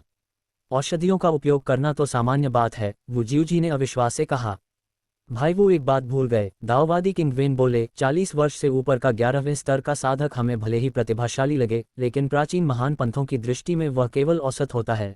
अधिकतम वह आरक्षित शिष्य बन सकता है और इसी कारण उनके कुलों ने उन्हें वर्षों तक छिपा कर रखा, ताकि वे एक ही झटके में अमर आरोहण सभा के माध्यम से फाउंडेशन एस्टेब्लिशमेंट पिल प्राप्त कर सकें। किंतु दुर्भाग्यवश समान योजना वाले 2 लोग आपस में टकरा गए और दोनों नष्ट हो गए। ये सुनकर सभी मौन हो गए। अब समझ में आता है कि क्यों हाल की सभाएं और भी उग्र हो गई हैं, हेई मू ने बुदबुदाया। सोचो, हु पिंगगू ने ठंडे स्वर में कहा, एक और साधक कुलों द्वारा पाले गए सुसज्जित विशेषज्ञ हैं और दूसरी ओर हम जैसे निर्धन घुमंतु साधक। तुम्हें क्या लगता है किसकी जीत की संभावना अधिक है? जायम ने अपनी नाक सहलाते हुए धीमे स्वर में कहा, तो क्या ये सभा केवल दिखावा है जिसमें पंथों को वही शिष्य मिलते हैं जो वे पहले से चाहते हैं? इस संसार में क्या कभी सब कुछ पूर्ण होता है? हु पिंगगू ने उत्तर दिया। भले ही स्वीकार करना कठिन हो, दाओवादी किंग वेन ने कड़वे स्वर में जोड़ा, घुमंतु साधकों से महान विशेषज्ञ निकलने की संभावना वास्तव में बहुत कम होती है। बस निराश मत हो। अंततः दाओवादी किंग वेन ने विषय बदलते हुए कहा, हम अभी युवा हैं, असफल हुए तो 10 वर्ष बाद फिर अवसर मिलेगा। अब ये तय करें कि सभा के बाद हम सब कैसे एकत्र होंगे। उस समय मैं सबके साथ ही जाऊंगा। किसी ने कहा, अकेले यात्रा करने का साहस अब नहीं रहा। मैं भी सबके साथ ही यात्रा करूंगी, घुमंतु होंगलियन ने बिना किसी लाग लपेट के अत्यंत सीधे और स्पष्ट शब्दों में घोषणा कर दी। अच्छा, बहुत अच्छा। भाई जायन, क्या तुम भी हमारे साथ चलने की योजना बना रहे हो? दाओवादी किंग वेन ने प्रसन्न मुख मुद्रा के साथ पूछा, मानो इस उत्तर की उन्हें पहले से ही प्रतीक्षा हो। जायन ने ये सुनते ही क्षण भर के लिए मौन साध लिया और भीतर ही भीतर असमंजस में पड़ गया, क्योंकि सामान्य दृष्टि से देखा जाए तो उसके जैसे युवा और अनुभवहीन साधक के लिए इस छोटे से समूह के साथ यात्रा करना ही सबसे सुरक्षित और समझदारी भरा निर्णय होता, किंतु न जाने क्यों उसके हृदय के किसी कोने में एक अस्पष्ट सी बेचैनी थी, एक ऐसा आभास जो उसे बार बार चेतावनी दे रहा था कि यदि उसने अभी हाँ कह दी तो भविष्य में वह इस निर्णय पर अवश्य ही पछताएगा। व्यापार सभा के समाप्त होने के बाद ही मैं अपना निर्णय लूंगा, मुझे कोई जल्दी नहीं है, जायन ने हल्की मुस्कान के साथ उत्तर दिया, ये निश्चय करते हुए कि वह अभी कुछ समय और प्रतीक्षा करेगा। अरे, जायन के इस उत्तर ने सबकी अपेक्षाओं के विपरीत जाकर पूरे कक्ष को चौंका दिया। भाई जायन, तुम संकोच क्यों कर रहे हो? हम जैसे घुमंतु साधक एक साथ इसलिए चलते हैं ताकि कोई हमें आसानी से दबा न सके, और फिर तुम तो मेरी चोरी की कला तक पहचान गए थे। इस छोटे भाई को भविष्य में तुमसे कुछ दांव पेच सीखने में बड़ी रुचि है, वुजियुजी ने असंतोष से कहा। जायन ने ये सुनकर न तो क्रोध किया और न ही कोई तीखा उत्तर दिया, बल्कि केवल मुस्कुराया और शांत रहा। हे, भाई जायन ने ये तो नहीं कहा कि वे हमारे साथ नहीं चलेंगे, उन्होंने केवल इतना कहा है कि वे इस पर विचार करना चाहते हैं, और ये तो बिल्कुल स्वाभाविक बात है, दाओवादी किंग वेन ने तुरंत बीच बचाव करते हुए कहा। बिल्कुल, दाओवादी किंग वेन ने वही शब्द कहे जो मेरे मन में थे, मेरे पास कुछ निजी और गुप्त समस्याएं हैं जिन्हें खुलकर कहना मेरे लिए कठिन है, इसलिए मुझे थोड़ा सावधान रहना पड़ता है, जायन ने कृतज्ञ भाव से कहा, मानो वह सचमुच हृदय की बात कह रहा हो। तो फिर लगता है कि मैं ही जरूरत से ज्यादा दखल दे बैठा, युवक ने स्वयं को अलग थलग महसूस करते हुए नाराजगी दिखाई। दाओवादी किंग वेन ने असहाय सी मुस्कान के साथ ऐसा भाव दिखाया मानो किसी शरारती छोटे भाई की ओर से वे जायन से मन ही मन क्षमा मांग रहे हों। जायन ने इस बात को दिल पर नहीं लिया। मामला सुलझ जाने के बाद सभी एक एक करके उठे और अपने अपने कक्षों की ओर लौट गए, जबकि जायन ने दूसरी मंजिल पर एक खाली कमरा खोजा और विश्राम के लिए चला गया। अगले दिन जायन और बौद्ध भिक्षु को छोड़कर बाकी सभी लोग इमारत से निकलकर एक साथ बाजार की दुकानों की ओर चले गए। उस समय बौद्ध भिक्षु प्रथम मंजिल के सभागार में ध्यानमग्न होकर मंत्रोच्चार कर रहे थे, जबकि जायन अपने कक्ष में बैठा हल्के हाथों से दर्जन भर कागजी ताबीज सहलाते हुए गहन विचारों में डूबा हुआ था। ये तथाकथित निम्न स्तरीय ताबीज हल्की सी आध्यात्मिक आभा लिए हुए हैं। ये सांसारिक जगत के ताबीजों से इस कारण भिन्न नहीं है कि इनका कागज विशेष है, बल्कि इसलिए कि इनमें किसी रहस्यमय जादुई तकनीक को समाहित किया गया है, जायन ने मन ही मन सोचा। उसने वे ताबीज निकाले जिन्हें वह आत्मा बंधन तकनीक सीखने के लिए प्रयोग करना चाहता था, किंतु तभी उसे याद आया कि वह उजाले में आत्मा बंधन ताबीज बना ही नहीं सकता, इसके लिए उसे लेखनी और सिंदूर रेत की आवश्यकता थी, जो संभवतः बाजार में ही मिल सकती थी। तो क्या साधकों की वस्तुएं सांसारिक वस्तुओं के साथ प्रयुक्त नहीं की जा सकती? इस विचार ने जायन को बेचैन कर दिया और वह बौद्ध भिक्षु से मिलने का निश्चय कर बैठा, क्योंकि अब ये बात छिपी नहीं रह सकती थी कि वह एक नवसाधक है। दाता के विचार सही हैं, एक आध्यात्मिक ताबीज बनाने के लिए न केवल विशेष सामग्री से ताबीज कागज को परिष्कृत करना आवश्यक है, बल्कि दैत्य पशु के रक्त और सिंदूर का मिश्रण भी चाहिए। और जहां तक लेखनी की बात है, वह परिस्थिति पर निर्भर करती है, भिक्षुकु सांग ने शांत स्वर में उत्तर दिया। परिस्थिति पर निर्भर करने से आपका क्या तात्पर्य है, गुरुदेव? जायन ने विनम्रता से पूछा। अधिकांश साधक या तो दैत्य पशुओं के आध्यात्मिक बालों से बनी लेखनियां उपयोग करते हैं या स्वर्ग प्रदत्त बहुमूल्य काष्ठ से बनी लेखनियां, जो सफलता की संभावना और ताबीज की शक्ति दोनों बढ़ाती हैं। यदि ये उपलब्ध न हो तो साधारण सांसारिक लेखनी भी चल सकती है, परंतु सफलता की संभावना अत्यंत कम होती है, भिक्षु ने सिर हिलाते हुए कहा। आपकी शिक्षाओं के लिए हृदय से धन्यवाद, जायन ने प्रणाम किया। आज उसे बाहर जाना ही होगा। वह सोचने लगा कि लेखनी और सिंदूर की कीमत 6-7 निम्न स्तरीय आध्यात्मिक शिलाओं के बराबर होगी, क्या उसे उड़ान ताबीज बेचने पड़ेंगे? इसी सोच में वह बाजार की ओर बढ़ा। तभी आकाश में एक विशाल छाया गुजरी। जल्दी देखो, कितना बड़ा पक्षी! जायन ने ऊपर देखा और एक भयावह 2 सिरों वाला दैत्य पक्षी उड़ता हुआ देखा, ग्रे पंखों से ढका, हरे प्रकाशमान नेत्रों वाला। ये यानकुल का 2 सिरा बतख है। कोई चिल्लाया। जायन ने शांति से उस पक्षी को दूर जाते देखा और आगे बढ़ गया। कुछ देर बाद वह बाजार के एक स्टॉल पर रुका, जहां एक पतली सी पुस्तक रखी थी, जिस पर लिखा था, अनंत वसंत कला, लकड़ी तत्व की आधार साधना विधि, मूल्य 2 निम्न स्तरीय आध्यात्मिक शिलाएं। जायन ने पुस्तक उठाई, कुछ पन्ने पलटे और शांत स्वर में कहा, मुझे ये पुस्तक चाहिए। 2 स्पिरिट स्टोन। एक साफ, मधुर और सुरीली स्त्री स्वर अचानक जायन के कानों तक पहुंची और वह एक क्षण के लिए चौंक गया, क्योंकि उसने देखा कि सामने बैठा हुआ विक्रेता, जो अब तक सिर झुकाए किसी किताब में डूबा हुआ प्रतीत हो रहा था, असल में एक बेहद प्यारी, कोमल और आकर्षक युवा लड़की थी, जिसके चेहरे पर मासूमियत और सौम्यता झलक रही थी। थोड़ा संभलने के बाद जायन ने शांत स्वर में पूछा, इस किताब में कुछ भी अधूरा या गायब तो नहीं है? युवा लड़की ने बेहद सहज और बेफिक्र अंदाज में उत्तर दिया, नहीं, इसमें इटर्नल स्प्रिंग कल्टीवेशन आर्ट की पहली परत से लेकर 13वीं परत तक सब कुछ पूरा है, एक भी पंक्ति गायब नहीं है। जायन ने हल्के से सिर हिलाया, फिर किताब के कुछ पन्ने पलटे, ध्यान से देखा और अंत में उसे बंद कर दिया। इसके बाद उसने बिना घुमाव फिराव के सीधा प्रश्न किया, क्या तुम इसे औषधि गोलियों के बदले बदलोगी? औषधि गोलियां? ये सुनते ही युवा लड़की कुछ पल के लिए हतप्रभ रह गई, उसकी सुंदर आंखें चौड़ी हो गईं और वह तुरंत बोल उठी, यह इस बात पर निर्भर करता है कि कैसी औषधि है, क्योंकि अगर वह उपचार या बीमारी से जुड़ी हुई तो उसकी कीमत बहुत ज़्यादा होगी। कहते हुए उसने हल्के से माथा सहलाया। उसकी बात सुनकर जायन समझ गया कि मामला वास्तव में महत्वपूर्ण है, इसलिए उसने बिना देरी किए सीधे येलो ड्रैगन पेलेट्स की एक बोतल निकालकर सामने रख दी और आत्मविश्वास से कहा, ये संकेंद्रण औषधि है, ये व्यक्ति की जादुई शक्ति को आगे बढ़ा सकती है। संकेंद्रण औषधि? जो युवती अब तक शांत थी, वह अचानक तनावग्रस्त हो गई। वह जायन की ओर झुकी, धीरे से जैड की बोतल उठाई, एक गोली निकाली और सिर झुकाकर उसकी औषधीय सुगंध को ध्यान से सूंघने लगी। जायन उसके ऊपर खड़ा था और वह साफ साफ उसकी उजागर, निर्मल और निर्दोष गर्दन को देख सकता था, और क्योंकि वह युवती उसके बेहद करीब आ गई थी, एक कुलीन परिवार की बेटी जैसी सौम्य और शुद्ध सुगंध उसकी सांसों में भर गई, जिससे जायन की धड़कन अनजाने में तेज हो गई और उसका चेहरा हल्का सा लाल पड़ गया। कुछ क्षण बाद युवती ने खुशी से चिल्लाते हुए कहा, यह सचमुच ऐसी औषधि है जो जादुई शक्ति को बढ़ा सकती है। उसने उत्साहित होकर सिर उठाया, जायन की ओर चमकती आंखों से देखते हुए बोली, क्या तुम्हारे पास इस औषधि की और गोलियां हैं? अगर हैं, तो जितनी भी हो, मैं सबके बदले विनिमय करने को तैयार हूं। तुम मेरी दुकान की कोई भी वस्तु चुन सकते हो, और अगर कुछ पसंद न आए तो मैं स्पिरिट स्टोन देकर भी खरीद सकती हूँ। ये कहते हुए उसने औषधि की बोतल को कसकर पकड़ लिया और पलक झपकाए बिना जायन को देखने लगी, मानो उसे डर हो कि कहीं वह नहीं न कह दे। उसके अचानक बदले हुए नाजुक और बेचैन रूप को देखकर जायन को हंसी आ गई, लेकिन साथ ही उसने मन ही मन सोचा कि उसने इस औषधि के मूल्य को कम आंक लिया था और भविष्य में उसे अधिक सतर्क रहना चाहिए। जायन ने नरमी से कहा, युवती, घबराओ मत, पहले हमारे बीच का सौदा पूरा कर लें, उसके बाद इस विषय पर विस्तार से बात कर लेंगे। असल में वह उसे मना करना चाहता था, लेकिन उसकी साफ और निश्चल आंखों को देखकर उसे अचानक अपनी छोटी बहन की याद आ गई और उसका हृदय कुछ पल के लिए पिघल गया।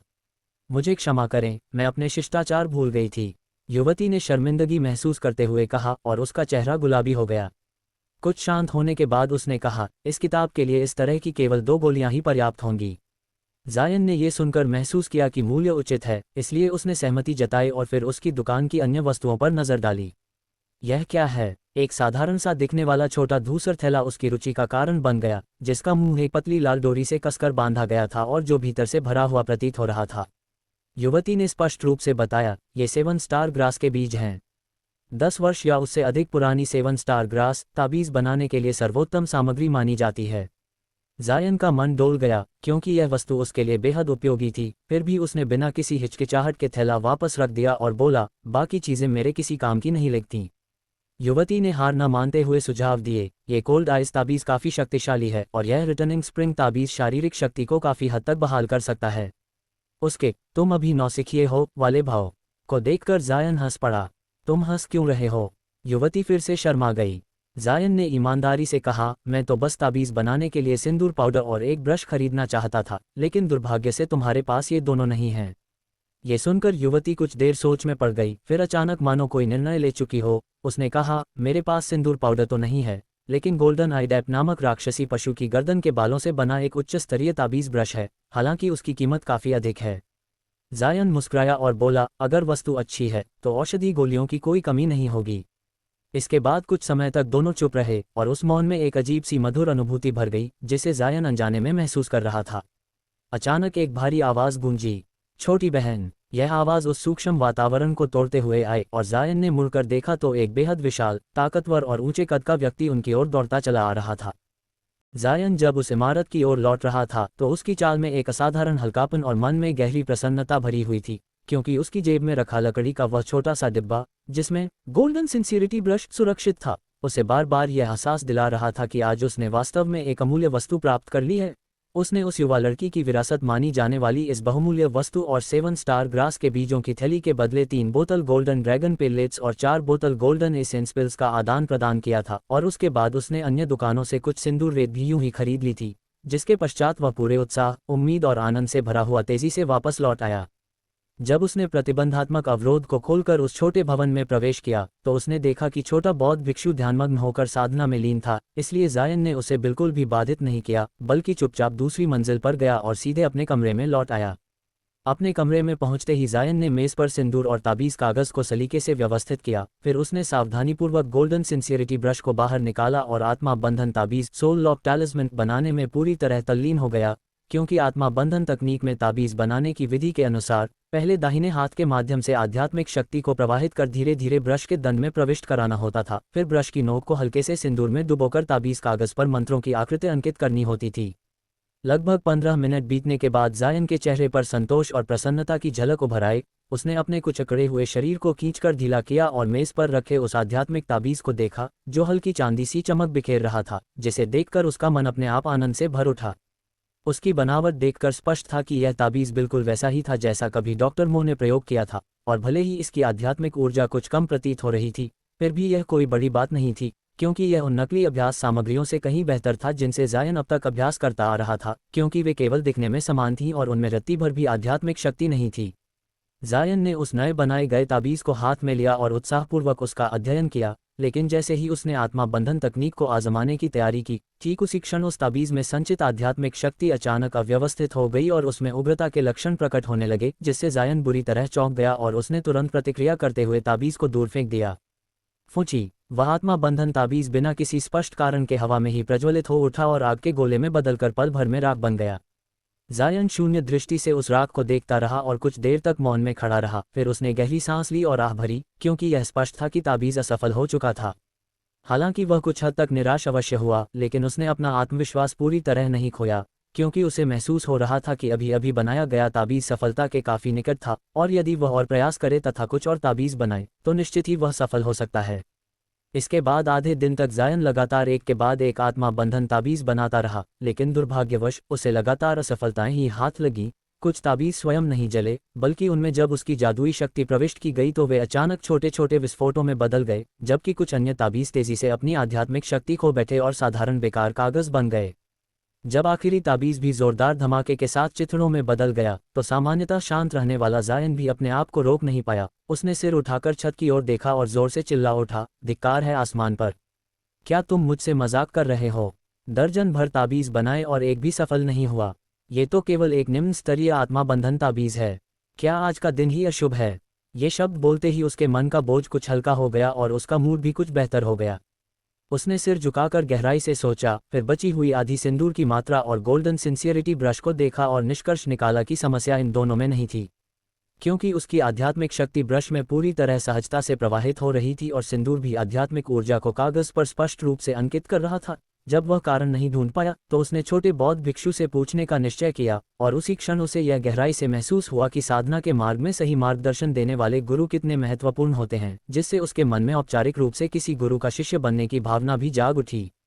जब छोटे बौद्ध भिक्षु ने जायन की शिकायतें सुनी तो वह उसे अजीब दृष्टि से घूरने लगा, मानो उसके चेहरे पर अचानक कोई सफ़ेद फूल उगाया हो, जिससे जायन के मन में हल्की घबराहट उत्पन्न हो गई। अंततः भिक्षु ने कहा, दानवीर जायन, मुझे भय है कि आप ताबीज निर्माण के विषय में बहुत कम जानते हैं। जायन ने ईमानदारी से स्वीकार किया, गुरुदेव कुसांग, यह मेरा पहला प्रयास है। इसके बाद भिक्षु ने विस्तार से समझाया कि क्यों साधक स्वयं ताबीज नहीं बनाते, ताबीज विशेषज्ञ कितने दुर्लभ होते हैं, और कैसे हजारों लाखों असफल प्रयासों के बाद ही कोई योग्य ताबीज निर्माता बन पाता है। और यह सब सुनकर जायन स्तब्ध रह गया। अंत में कुसांग ने सलाह दी कि यदि जायन को आत्मा बंधन तकनीक का नियमित उपयोग करना है तो स्वयं ताबीज बनाना दीर्घकाल में उचित होगा, अन्यथा कुछ ताबीज बाजार से खरीद लेना ही बेहतर है। जायन ने गहरे सम्मान के साथ झुककर कहा, गुरुदेव, आपके मार्गदर्शन के लिए धन्यवाद। इसके बाद अपने कमरे में लौटते हुए जायन ने भविष्य की योजनाएं बना ली, और आने वाले दिनों में उसने दिन में औषधियां लेकर ध्यान साधना की तथा रात में घाटी के निर्जन क्षेत्र में जाकर अपनी नई जादुई तकनीकों का अभ्यास किया। 10 दिनों की कठोर साधना के बाद ग्रेट साउथ मीट के अंतिम दिन जायन ने अंततः इटर्नल स्प्रिंग आर्ट्स की 9वीं परत को पार कर लिया, जिससे वू जियोजी और अन्य लोग दंग रह गए, और किंग वेन दाओवादी ने उसे एक असाधारण स्वतंत्र साधक बताया। हालांकि जायन स्वयं जानता था कि यदि उसने 10 बोतल औषधियां न ली होती तो ये तूपो इतना सरल नहीं होता, और अब जबकि उसके पास बहुत कम औषधियां बची थीं, उसे शीघ्र ही फिर से औषधि निर्माण करने की आवश्यकता थी। जहां तक अन्य जादुई तकनीकों का प्रश्न था तो बॉडी कंसीलमेंट तकनीक और साउंड ट्रांसमिशन तकनीक सहायक जादुई विधियां थीं, जो स्वर्गीय नेत्र तकनीक हेवेंस आई टेक्निक के समान कार्य करती थीं और जिनके लिए केवल इतना आवश्यक था कि साधक को जादुई शक्ति की थोड़ी बहुत समझ हो, इसलिए जायन ने इन्हें बिना किसी कठिनाई के अत्यंत सहजता से सीख लिया। इनमें से साउंड ट्रांसमिशन तकनीक एक ताबीज़ आधारित जादुई तकनीक थी, जिसके प्रयोग के लिए विशेष साउंड ट्रांसमिशन ताबीज़ की आवश्यकता होती थी और जायन इसे पहले कई बार अन्य साधकों द्वारा उपयोग करते हुए देख चुका था।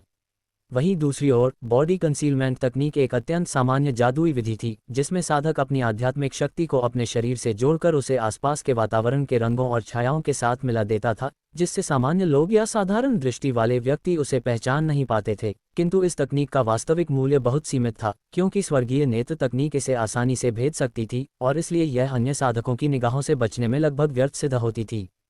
इसके अतिरिक्त क्विकसेंट तकनीक और फ्रीजिंग तकनीक क्षेत्र प्रभाव एरिया ऑफ इफेक्ट वाली जादुई विधियां थीं, जिनमें पहली तकनीक किसी क्षेत्र की भूमि को रेत में परिवर्तित कर देती थी, जबकि दूसरी तकनीक किसी क्षेत्र में मौजूद जल को पुनर्तः बर्फ में बदल सकती थी। इन दोनों जादुई तकनीकों की वास्तविक शक्ति पुनर्तः इस बात पर निर्भर करती थी कि प्रयोग करने वाले की जादुई शक्ति कितनी गहरी है और उसका इरादा कितना प्रबल है, क्योंकि यदि कोई देव स्तरीय अस्तित्व इन्हें प्रयोग में लाए तो हजार ली तक फैली उपजाऊ धरती को रेगिस्तान में बदल देना या पूरी चांगजियांग नदी को हिमनद में परिवर्तित कर देना भी असंभव नहीं था। इन तकनीकों को केवल इसलिए प्राथमिक निम्न स्तरीय जादुई विधियां कहा जाता था, क्योंकि इन्हें सीखना अपेक्षाकृत सरल था और यहाँ तक कि कुछ ही स्तर वाले की कंडेंसेशन साधक भी इन्हें आसानी से सीख सकते थे। हालांकि उनकी जादुई शक्ति सीमित होने के कारण इनका प्रभाव क्षेत्र अत्यंत छोटा और दयनीय होता था। जब जायन ने प्रारंभ में इन दोनों तकनीकों का अभ्यास किया था तब वे अत्यंत शक्ति खपत वाली प्रतीत होती थीं, किंतु जैसे ही वह अचानक इटर्नल स्प्रिंग आर्ट्स की 9वीं परत में प्रवेश कर गया, उसकी जादुई शक्ति तीव्र गति से बढ़ गई, जिससे वह इन तकनीकों का उपयोग बिना किसी दबाव के करने लगा और अब वह मेज़ के आकार के क्षेत्र को अपनी इच्छा अनुसार रेत में बदल सकता था या जमा सकता था, जिसने उसे भीतर से अत्यंत उत्साहित कर दिया। जहां तक शेष जादुई तकनीकों का संबंध था तो वर्तमान में जायन उन्हें समझ पाने में असमर्थ था, इसलिए उसने उन्हें भविष्य के लिए छोड़ते हुए केवल अध्ययन और चिंतन तक सीमित रखा, क्योंकि ग्रेट साउथ मीट अब समाप्ति की ओर बढ़ रही थी और अंतिम 2 दिनों में व्यापार करने आए युवा साधकों की संख्या अपने चरम पर पहुंचने वाली थी।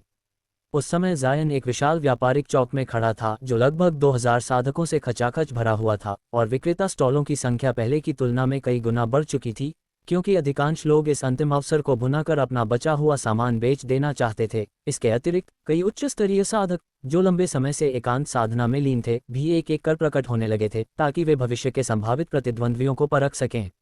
जायन ने मन ही मन कड़वी मुस्कान दी, क्योंकि यद्यपि वह स्वयं 9वीं परत में प्रवेश कर चुका था, फिर भी भीड़ में चलते हुए उसने कई ऐसे साधक देखे जो उससे कहीं ऊपर के स्तर पर थे। इस समय जायन के पास न तो कोई स्पिरिट स्टोन बचा था और न ही अधिक औषधियां, और क्योंकि वह अपने खजाने बेचने का इच्छुक नहीं था, इसलिए वह केवल भीड़ के साथ साथ एक स्टॉल से दूसरे स्टॉल तक घूमता रहा, केवल अन्य साधकों की बातचीत, लेन देन और वस्तुओं पर उनकी राय सुनने के लिए, ताकि उसका अनुभव और ज्ञान बढ़ सके। दूसरों की बातें सुनकर जायन की दृष्टि वास्तव में विस्तृत होने लगी और उसे जादुई औजारों तथा सामग्रियों के बारे में बहुत कुछ जानने को मिला, जैसे कि शत्रु का पीछा करने वाले जादुई डार्ट्स, आग उगलने वाली लौकी, एक ही वार में शत्रु को जमा देने वाली लंबी तलवारें, औषधि निर्माण में प्रयुक्त होने वाले सिल्वर विंग चींटी के अंडे और 100 वर्षीय आयरन लाइन सर्प की खाल से बने औजार, जिनके बारे में उसने पहले कभी विस्तार से नहीं सोचा था। जितना अधिक वह सुनता गया उतना ही वह मोहित होता चला गया और उसे पता भी नहीं चला कि वह कब चौक के केंद्र में पहुंच गया। तभी अचानक एक स्टॉल की ओर से तीखी बहस की आवाज आई। यह नहीं चलेगा, मुझे ये चीज नहीं चाहिए, इसके बदले कुछ और दो। यह एक नष्ट हुआ जादुई खजाने का टुकड़ा है, ये तुम्हारे भिक्षापात्र से कहीं अधिक मूल्यवान है। मुझे इस टूटे हुए टुकड़े से क्या लाभ? क्या तुम इसे किसी कोड फॉर्मेशन विशेषज्ञ से परिष्कृत नहीं करा सके? यह मत सोचो कि मैं इसे अपने रिटर्निंग विंड्स भिक्षापात्र से बदल लूंगा।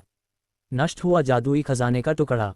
ये शब्द सुनते ही आसपास के साधकों में हलचल मच गई और कुछ ही क्षणों में वह स्टॉल अपार भीड़ से घिर गया। ये सर्वविदित था कि जादुई खजाने ऐसे वस्तुएं थीं जिनके बारे में निम्न स्तरीय साधक स्वप्न देखने का भी साहस नहीं करते थे, और अब जब ग्रेट साउथ वैली में ऐसा कोई टुकड़ा प्रकट हुआ था तो भले ही वह टूटा हुआ ही क्यों न हो, फिर भी वह इन साधकों के लिए किसी चमत्कार से कम नहीं था। जायन, जो स्टॉल के काफी निकट था और सामान्य साधकों से कहीं अधिक फुर्तीला था, किसी तरह भीड़ को चीरता हुआ आगे पहुंच गया और एक ऐसी स्थिति में खड़ा हो गया जहां से वह सब कुछ स्पष्ट रूप से देख सकता था।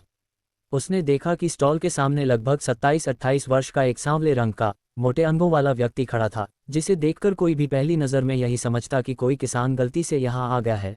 लेकिन जब साधकों ने स्वर्गीय नेत्र तकनीक से उसकी शक्ति देखी तो वे दंग रह गए, क्योंकि वह व्यक्ति वास्तव में 10वीं परत का विशेषज्ञ था। वहीं स्टॉल का मालिक देखने में 7वीं या 8वीं परत का साधक प्रतीत हो रहा था, लेकिन उसके चेहरे पर रत्ती भर भी भय नहीं था। और जब लोगों की नज़र उसके कॉलर पर कड़े पेड़ पत्ते के चिन्ह पर पड़ी, तो उन्हें समझ आया कि वह किन ये पर्वत श्रेणी के प्रसिद्ध ये कबीले का शिष्य था, और इसी कारण उसका आत्मविश्वास अधिक था। स्टॉल के बीचों बीच एक विचित्र पैटर्न वाला पीला भिक्षापात्र और एक छोटा सा पारदर्शी कपड़े का टुकड़ा रखा था, जो जुरीदार था और जिसके किनारे ऐसे टूटे हुए थे मानो किसी जानवर ने कुतर दिए हों। हालांकि उसमें कभी कभी झिलमिलाती श्वेत रोशनी दिखाई देती थी। भीड़ में कई लोग निराश हो गए, क्योंकि यह वस्तु उनकी कल्पना से बिल्कुल भिन्न थी। तभी वह सांवला व्यक्ति ठंडी आवाज में बोला कि इस नष्ट हुए जादुई खजाने के टुकड़े से किसी भी वस्तु को ढक दिया जाए तो वह तुरंत अदृश्य हो जाती है। न उसकी आध्यात्मिक शक्ति बाहर निकलती है और न ही वह आध्यात्मिक शक्ति के प्रवाह को रोकती है। ये कहते हुए उसने अपनी बांस से एक छोटी चांदी सी चमकती चुहिया निकाली। ग्रेड 1 दैत्य प्राणी, गोल्ड ईटिंग माउस। ये सुनते ही भीड़ में फिर हलचल मच गई। उस व्यक्ति ने उस कपड़े से चुहिया को ढक दिया और अगले ही क्षण चुहिया और कपड़ा दोनों गायब हो गए। यहाँ तक कि स्वर्गीय नेत्र तकनीक का प्रयोग करने पर भी कोई कुछ नहीं देख पाया। इसके बाद उसने एक जादुई चाकू पर भी यही प्रयोग कर दिखाया, जिससे सब लोग स्तब्ध रह गए। फिर भी स्टॉल के मालिक ने ठंडे स्वर में इनकार कर दिया और कहा कि वह इसे किसी साधारण अदृश्य ताबीज से बेहतर नहीं मानता और 30 स्पिरिट स्टोन से कम पर वह अपना भिक्षापात्र नहीं देगा। इस पर वह सांवला व्यक्ति क्रोधित हो उठा और बहस और भी तीव्र हो गई। तुम! सांवले रंग का वह व्यक्ति अत्यधिक क्रोध से भर उठा। उसकी दोनों हथेलियां कसकर मुट्ठियों में बदल गईं और वह एक कदम आगे बढ़ाया, जैसे कि अगले ही क्षण वह अपना आपा खो बैठेगा। तभी सामने खड़े दुकानदार ने बिना किसी डर या संकोच के, बल्कि हल्की सी तिरस्कार भरी दृष्टि डालते हुए कहा, क्या तुम जबरदस्ती सौदा करने का सोच रहे हो? सुन लो, हमारे ये कबीले के लोगों को दबाना इतना आसान नहीं है। और उसके स्वर में न कोई घबराहट थी, न ही झिझक। ये कबीला सच में बड़ा रौबदार है। हालांकि उस सांवले व्यक्ति ने माफी नहीं मांगी, लेकिन उसके कसकर बंद हाथ ढीले पड़ गए, क्योंकि वह साफ साफ समझ चुका था कि ये कबीले से बैर लेना अपने लिए विनाश को बुलावा देना होगा। और इसी कारण उसका गुस्सा भीतर ही भीतर दब गया, लेकिन मन में जलन और अपमान की आग और भी तीव्र हो गई।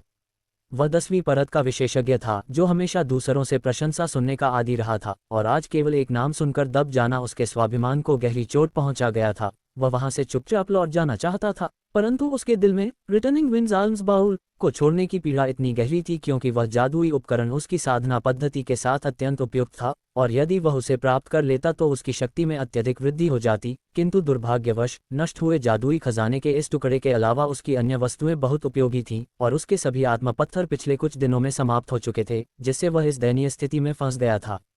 तभी भीड़ से एक धूसर वस्त्र पहने व्यक्ति आगे आया और मुट्ठी बांधकर विनम्रता से बोला, भाई, ये खजाने का टुकड़ा मुझे बेच दीजिए, मैं आपको 10 आत्मा पत्थर दूंगा। लेकिन सांवले व्यक्ति ने सिर को ऐसे हिलाया जैसे ढोल बजा रहा हो और दृढ़ स्वर में कहा, नहीं बेचूंगा। अगर लेना है तो पूरे 30 आत्मा पत्थर दो। और यह कीमत स्पष्ट रूप से अस्वीकार्य थी। आपका यह नष्ट हुआ जादुई खजाना अगर थोड़ा बड़ा होता तो कीमत वसूल हो जाती, लेकिन यह इतना छोटा है कि इससे छिपाई जाने वाली वस्तुएं भी बेहद सीमित हैं। ऐसा कहकर वह धूसर वस्त्र वाला व्यक्ति निराश भाव से वापस भीड़ में चला गया। 12 आत्मा पत्थर। 13। चारों दिशाओं से बोलियां लगने लगीं, क्योंकि सभी साधक इस खजाने के टुकड़े में गहरी रुचि ले रहे थे। भले ही वे अभी इसका उपयोग न कर सकें, लेकिन धीरे धीरे इसका अध्ययन करके शायद किसी महान बोध तक पहुंच सकते थे। कुछ ही समय में कीमत 20 आत्मा पत्थरों तक पहुंच गई, जो एक भोले से गोल चेहरे वाले युवक ने लगाई थी। और इस ऊंची कीमत को सुनकर अन्य लोग चुप हो गए, क्योंकि निम्न स्तर के साधकों के लिए 10 आत्मा पत्थर होना ही बड़ी समृद्धि माना जाता था, और इससे अधिक बोली लगाना आत्मघाती होता। साथ ही वह युवक शायद किसी बड़े कबीले से था, तभी इतनी बड़ी राशि बोल पाया। 20। सांवले व्यक्ति की आंखें चमक उठीं, क्योंकि यही उसकी न्यूनतम अपेक्षित कीमत थी, और यदि वह इसे कुछ अन्य वस्तुओं के साथ जोड़ दे तो वह दुकानदार से रिटर्निंग विंड आर्म्स बाउल का सौदा कर सकता था। तुम सच में 20 आत्मा पत्थर दोगे? उसने सौम्य स्वर में युवक से पूछा, लेकिन अगले ही क्षण युवक का चेहरा लाल हो गया, फिर पीला पड़ गया और वह घबराहट में कांपने लगा। मेरे पास इतने आत्मा पत्थर नहीं हैं। उसके हकलाते हुए शब्द सुनकर आसपास खड़े लोग सन रह गए। क्या? फिर तुमने बोली क्यों लगाए? क्या तुम मेरा मजाक उड़ा रहे हो? सांवले व्यक्ति का दबा हुआ क्रोध विस्फोट की तरह फूट पड़ा, और उसकी प्रबल आध्यात्मिक दबाव ने युवक को जकड़ लिया। मैं तो बस मजे में बोल गया था, कृपया मुझे माफ कर दीजिए। 5वीं परत का वह साधक पसीने से तरबतर हो गया, उसके माथे से सोयाबीन जितने पसीने की बूंदें गिरने लगीं। तभी जब सबको लगा कि अब तमाशा शुरू होगा, एक शांत और सहज आवाज गूंजी, जरा रुकिए। भीड़ चीरता हुआ एक युवक आगे आया। तुम क्या चाहते हो? सांवले व्यक्ति ने गुस्से से पूछा, क्योंकि उसका धैर्य समाप्त हो चुका था। इस वस्तु में मेरी रुचि है। उस युवक ने मुस्कुराते हुए उस कपड़े की ओर इशारा किया। वह युवक कोई और नहीं बल्कि ज़यान था। जब ज़यान ने पहली बार सुना कि यह नष्ट हुआ जादुई खजाना वस्तुओं को अदृश्य कर सकता है और आध्यात्मिक ऊर्जा को छुपा सकता है, तभी उसके मन में एक धुंधली सी कल्पना जन्म ले चुकी थी, और जैसे ही उसने चाकू को अदृश्य होते देखा, उसका विचार पूरी तरह स्पष्ट हो गया और उसने निश्चय कर लिया कि वह ये खजाने का टुकड़ा अवश्य प्राप्त करेगा। तुम कितनी कीमत दोगे? सांवले व्यक्ति ने आश्चर्य के साथ पूछा। मैं इसे खरीदना नहीं चाहता, ज़यान ने शांत स्वर में कहा और अपनी बाँह से एक ताबीज़ निकालकर सबको दिखाया। मैं इसे विनिमय में लेना चाहता हूँ। पुरान ताबीज़। कई जानकार साधक एक साथ चिल्ला उठे। ये तो प्राथमिक उच्च स्तरीय आध्यात्मिक ताबीज़ है। पूरी भीड़ विस्मय से भर गई, क्योंकि ग्रेट साउथ मीटिंग में अब तक ऐसे ताबीज़ केवल 5-6 बार ही दिखाई दिए थे और हर बार उनकी कीमत आसमान छू गई थी। ज़ायम पूरी तरह कीन क्लैन की स्थिति से अनजान था, लेकिन यह उसकी अत्यंत उल्लसित मानसिक अवस्था को रोक नहीं पाया, और जैसे ही वह कमरे में उत्साहपूर्वक घूमता रहा, उसने अपने हाथ में रखा रिट ऑफ इमॉर्टल असेंशन लगातार छेड़छाड़ और निरीक्षण किया, और इसके कमांड मेडल को जितना अधिक देखा, उतना ही उसे आंखों को सुखद और आकर्षक प्रतीत हुआ। और चूंकि एक समय में केवल एक धूप का दीपक जलाने जितना समय बीत चुका था, ज़ायम ने अपने हृदय में उत्साह को शांत किया और भविष्य की योजनाओं और येलो मेपल वैली जाकर औपचारिक रूप से किसी मास्टर के शिष्य बनने की संभावना पर विचार करना शुरू किया। और उस रात की अशांत और कठिन नींद के बाद ग्रेट साउथ स्मॉल मीटिंग अंततः समाप्त हो गई, और दूसरी सुबह के आरंभ से ही कई साधकों ने घाटी छोड़नी शुरू कर दी थी, जिससे घाटी के भीतर लोग आधे से भी कम रह गए थे। दोपहर के समय कुछ अपेक्षाकृत वृद्ध वरिष्ठ विशेषज्ञ प्लाजा में प्रकट हुए। उन्होंने कुछ प्रेरक शब्द कहे और फिर ग्रेट साउथ मीटिंग की औपचारिक समाप्ति की घोषणा की, जिसमें डाओस्ट मास्टर किंगयान भी शामिल थे। अचानक शेष साधक 3 या 4 के समूह में या शायद जंगली हंसों की तरह आकाश में उड़ गए और वहां तैरते रहे, और उसी समय डाओस्ट प्रीस्ट किंग वेन और अन्य लोग ज़ायम के पास आए और उन्हें फिर से उनके साथ यात्रा करने के लिए आमंत्रित किया। लेकिन कुछ क्षण की चुप्पी के बाद ज़ायम ने उनका निमंत्रण अस्वीकार कर दिया, जिससे वू जूजी और मो ब्रदर्स अत्यंत क्रोधित हो गए, और डाओस्ट प्रीस्ट किंग वेन का चेहरा भी कुछ हद तक अप्रिय दिखाई दिया। चूंकि भाई ज़ायम हमारे साथ यात्रा करने के लिए इच्छुक नहीं है, किंग वेन आपको मजबूर नहीं करेगा। भाई, अपनी यात्रा में सावधान रहें, किंग वेन ने हल्की सांस के साथ दुखजनक स्वर में कहा। फिर उन्होंने ज़ायम के कंधे पर हल्का थपथपाया और अन्य लोगों के साथ घाटी से प्रस्थान कर गए। ज़ायम ने यह नहीं देखा कि जैसे ही डाओस्ट प्रीस्ट किंग वेन ने उनके कंधे पर हाथ रखा, उनके बगल की आस्तीन से कुछ रंगीन और निराकार महीन धूल ज़ायम के कपड़ों पर गिर गई, और धूल छिड़की गई जगह थोड़ी असामान्य थी, लेकिन कुछ विशेष दिखाई नहीं दिया। वू जूजी और उनके साथियों ने जब घाटी की घनी धुंध से बाहर निकलते समय डाओस्ट प्रीस्ट किंग वेन किसी अज्ञात समय पर उनके पीछे रह गए, और कुछ लोगों की लापरवाही का फायदा उठाकर उनका चेहरा अचानक एक दुष्ट रूप में बदल गया। उन्होंने अपनी आस्तीन उठाई और आकाश की ओर अग्नि की एक धार भेजी, जो पास के झाड़ियों में विलीन हो गई, और फिर उनका चेहरा पुनः सामान्य, अधिकारपूर्ण और सख्त दिखा, जैसे कि कुछ हुआ ही नहीं। ज़ायम पूरी तरह नहीं समझ पाया कि डाओस्ट प्रीस्ट किंग वेन ने क्या किया, लेकिन अपनी सतर्क आदत के कारण वह तुरंत ग्रेट साउथ वैली से प्रस्थान नहीं किया, बल्कि रात भर घाटी में रुका, और जैसे ही सुबह की ओस चमक उठी, वह धीरे धीरे घाटी से निकल गया, इस तरह कि न देवता देख सके और न भूत। घाटी छोड़ने के बाद ज़ायम ने दिशा पहचानी, इंपीरियल फ्लाइट टेक्निक का प्रयोग किया और जमीन पर हल्का प्रहार कर 10 मीटर दूर तक प्रक्षिप्त हुआ, और उसके वस्त्र हवा में उड़ते गए। अधिक समय न बीतते 2 लोग जल्दी से उसकी ओर दौड़े। उनके सामने अंगूठे के आकार के हरे प्रकाश का गोला मार्गदर्शन कर रहा था, और जैसे ही उन्होंने ज़ायम की पूर्व स्थिति देखी, उन्होंने उसी दिशा में पीछा किया जिस दिशा में ज़ायम उड़ गया था, और दोनों लोग हरे प्रकाश के निर्देशों का सटीक पालन कर रहे थे। ज़ायम ने यात्रा के दौरान अभी तक विश्राम नहीं किया, और 100 से अधिक की यात्रा के बाद एक छोटी पहाड़ी पर रुककर बैठा, कुछ भोजन किया और थके हुए शरीर और जादुई शक्ति को पुनः प्राप्त किया, ये जाने बिना कि उनके असामान्य कार्यों ने पीछा कर रहे 2 लोगों को अंतहीन श्राप दिया। यह आश्चर्य की बात नहीं थी, क्योंकि उन्होंने दिन के प्रकाश से पहले पीछा शुरू किया था, और यदि उन्होंने ज़ायम के शरीर पर निशान नहीं छोड़ा होता, तो संभवतः वे उसे खो देते, और उनकी मूल योजना, जिसमें उन्होंने उसके आगे जाल बिछाने और एम्बुश करने की योजना बनाई थी, विफल हो गई थी। उन्हें और भी अधिक क्रोध आया, क्योंकि ज़ायम ने 100 से अधिक छलांग और कदम मारते हुए उन्हें धूल खिलाई, जिससे वे थककर गिरने को तैयार हो गए, क्योंकि ये दोनों लंबे समय से साधक थे और राजकुमारों जैसी जीवन शैली के आदी थे, और लंबे पैदल सफर पर निर्भर होना उनके लिए असहज था।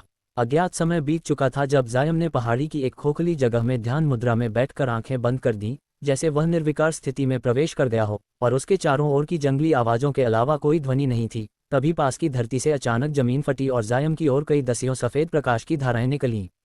स्थिर बैठे ज़ायम ने अचानक आंखें खोलीं और ठंडे प्रकाश को देखा। उसका शरीर अचानक हवा में उड़ गया और हल्के से दोनों पैरों पर उतर गया, और पुपू। वे सफ़ेद प्रकाश की धाराएं वास्तव में 10 से अधिक तीखे बर्फ के सूचों के रूप में प्रकट हुईं, जो उसे मेडिटेशन के दौरान मारने का प्रयास कर रही थीं। जायम का चेहरा गंभीर हो गया, उसने दाहिना हाथ फैलाया और अपनी 5 उंगलियां बढ़ाईं, जिलाला। विस्फोटक आवाज के साथ उसकी उंगलियों से 5 छोटे अग्निबॉल प्रकट हुए, जो सामान्य फायरबॉल टेक्निक के अग्निबॉल की तुलना में आधे से भी छोटे थे। आपको मेरी अग्निबॉल का स्वाद चखना चाहिए, जायम ने गर्जन करते हुए कहा, और जैसे ही उसने अपनी उंगलियों को मोड़ा और छोड़ा, 5 अग्निबॉल एक रेखा में उड़ गईं, और जैसे ही ये फर्श को छूने वाली थीं, पीले वस्त्रधारी आदमी की छवि अचानक प्रकट हुई। वह चमकते हुए दूसरी जगह प्रकट हो गया और अग्निबॉल से बच गया। धमाका! जायम के अग्निबॉल विस्फोट से छोटे क्षेत्र में कई बड़े छेद बन गए, जिससे भयंकर गर्म हवा निकली और कुछ स्थानों पर अत्यधिक तापमान के कारण पिघलने के निशान दिखाई दिए, जिससे वह व्यक्ति जो मौत से बचा, ठंडी पसीने में नहाने लगा। जायम ने इन छेदों की ओर ध्यान नहीं दिया, बल्कि सीधे उस पीले वस्त्रधारी व्यक्ति की ओर घूरा, जो एक 30 वर्षीय, पतला और चालाक चेहरा वाला व्यक्ति था। तुमने मुझे क्यों घात लगाया? जायम ने ठंडी आवाज में पूछा। पीले वस्त्रधारी ने आंखें घुमाईं और कुछ बार दुष्ट हंसी की, तुम अपनी अगली जिंदगी में जान जाओगे। फिर उसने अचानक ठंडी आवाज में चिल्लाया, जाओ। जायम चौंक गया, जैसे ही वह हिलने वाला था, उसने नीचे से 2 हल्की धरती की आवाजें सुनी, फिर 2 बड़े हाथ पीली चमक के साथ जमीन से बिजली की तरह उभरे और जायम के पैरों को मजबूती से पकड़ लिया, जैसे वह स्टील की जंजीरों से बंध गया हो, जिससे जायम एक कदम भी नहीं हिल सका। कुमार, तुम्हारी मृत्यु निश्चित है, तुम्हारे पैर हिल नहीं सकते, देखते हैं कि तुम मेरी आइसिकल टेक्निक से कैसे बचोगे। पीले वस्त्रधारी ने दुष्ट मुस्कान के साथ गर्व से कहा और दोनों हाथों को ऊपर उठाकर बर्फ के नुकीले सूचों का निर्माण करना शुरू किया। जायम का रंग बदल गया, उसने अपने कमर पर हाथ रखा, छोटे घंटियों की झनकार के साथ ठंडी चमक फैली, उसने चमकता हुआ लंबा तलवार निकाला और बिना हिचकिचाए प्रहार किया, क्लैंग। ऐसा लगा जैसे तलवार ने चट्टान को मारा हो और चिंगारियां निकली हों और पीले बड़े हाथ अछूते रहे। जायम चकित और क्रोधित हो गया। जब उसने फिर प्रयास करने का सोचा, तो पीले वस्त्रधारी ने जंगली हंसी में कहा, हा हा, मर जा, कुमार। जायम का हृदय डूब गया और उसने तुरंत सिर उठाया। उसने देखा कि 20 नुकीले बर्फ के सूचे पूरे शरीर की ओर तेजी से बढ़ रहे थे, बिना किसी बचाव के अवसर के। जायम ने गहरी सांस ली और दांतों से काटा, बिना हिले, उसका शरीर अजीब तरह से बाएं दाएं मुड़ गया, अधिकांश सूचें बच गईं, केवल उसका दाहिना कंधा और बायां पैर चुभ गए और खून बहने लगा। जायम ने तलवार फेंकी, अपनी 10 उंगलियों से रक्त वाहिकाओं को तेजी से सील किया, जिससे रक्त बहना तुरंत रुक गया। पीले वस्त्रधारी ने चौड़ा आंखों से देखा, विश्वास न कर पा रहा था। जायम ने अपनी दोनों बछड़ों की शक्ति का प्रयोग किया और उन्हें अस्थिर रहित मोड़ दिया, और पॉपिंग ध्वनियों के साथ शरीर को गेंद की तरह मोड़ते हुए हवा में फेंक दिया। उसके पैर फिसलकर बड़े हाथों की पकड़ से बाहर निकल गए, और वह 30 मीटर से अधिक दूर जमीन पर उतरा, ठंडे स्वर में बड़े हाथों की ओर घूरता। असंभव, मेरी ट्रिमेंडस स्ट्रेंथ टेक्निक से उसके पैर कैसे बाहर निकल गए? जमीन से आवाज आई, गुम, क्रोधित और आश्चर्यचकित। फिर 2 हाथ कठोर होकर बाहर निकले, एक पीले प्रकाश से ढके बलवान कद के व्यक्ति को प्रकट करते हुए। जैसे ही वह विशालकाय आदमी जो अभी अभी जमीन से प्रकट हुआ था और पीले वस्त्रधारी आदमी जायम का पीछा करने लगे, वे इस बात से भयभीत थे कि जायम फिर से बहुत दूर भाग सकता है, और थोड़ी सी जादुई शक्ति पुनः प्राप्त करने के बाद उन्होंने तुरंत समूह बनाया और अगली आक्रमण योजना बनाई। इस बीच जायम अपने घायल जांघ से भयंकर जलन और पीड़ा महसूस कर रहा था।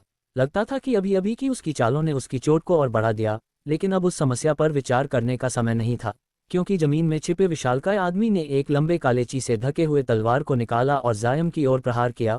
और जायम ने जब अपने विरोधियों की आकृति को देखा, उसने महसूस किया कि उनकी गति भले ही तेज थी, लेकिन उनके हिलने डुलने में अकड़ थी। ये स्पष्ट था कि ये लोग केवल जादुई तकनीकों के सहारे ही निर्भर थे, और इसका अर्थ था कि जायम की विचित्र और तीव्र चालें उन्हें पकड़ने से रोक सकती थीं, जिससे उसके मन में हल्की राहत आई, और उसने उस अत्यंत भारी व्यक्ति की ओर ध्यान देना छोड़ दिया और पीले वस्त्रधारी आदमी की ओर अपनी दृष्टि केंद्रित की, जिसने एक गहरा हरा कलश निकाला था और उसके मुख को जायम की ओर किया हुआ था, मानो वह जादुई तकनीक छोड़ने ही वाला हो। तुम कहाँ देख रहे हो? मर जाओ। विशालकाय आदमी पीले तेजस्वी प्रकाश से अपने शरीर को घेरते हुए जायम की ओर दौड़ा और अपनी दानव लंबी तलवार उठाकर नीचे की ओर वार किया, लेकिन जायम ने ठसक भरी आवाज में हवा में चमकते हुए तलवार की पहुंच से बाहर प्रकट होकर उसे चकित कर दिया, और विशालकाय आदमी ने जंगली हंसी में कहा, तुम मूर्ख हो गए, लड़के। उसकी लंबी तलवार से काला प्रकाश चमका और लंबे काले रस्सी में बदल गया, जो लंबी सर्प की तरह जायम का पीछा कर रहा था, उसे न रोक रहा था और न छोड़ रहा था, जिससे जायम चौंक गया और उसका शरीर तुरंत अजीब तरह से अस्पष्ट हो गया, कभी बाईं ओर, कभी दाईं ओर, कभी सामने, कभी पीछे, जैसे कई जायम उसी विशालकाय आदमी के चारों ओर थे। जब विशालकाय आदमी ने यह देखा तो वह अत्यंत डर गया, लेकिन उसने तुरंत अपने शरीर को अर्थ आर्मर टेक्निक से सुरक्षित किया और जायम के बादलों जैसी छवियों की ओर ध्यान देना बंद कर दिया, और अपने लचीले काले रस्सी को तेजी से घुमाते हुए जायम के असली शरीर का पीछा करने में अपनी पूरी शक्ति लगा दी।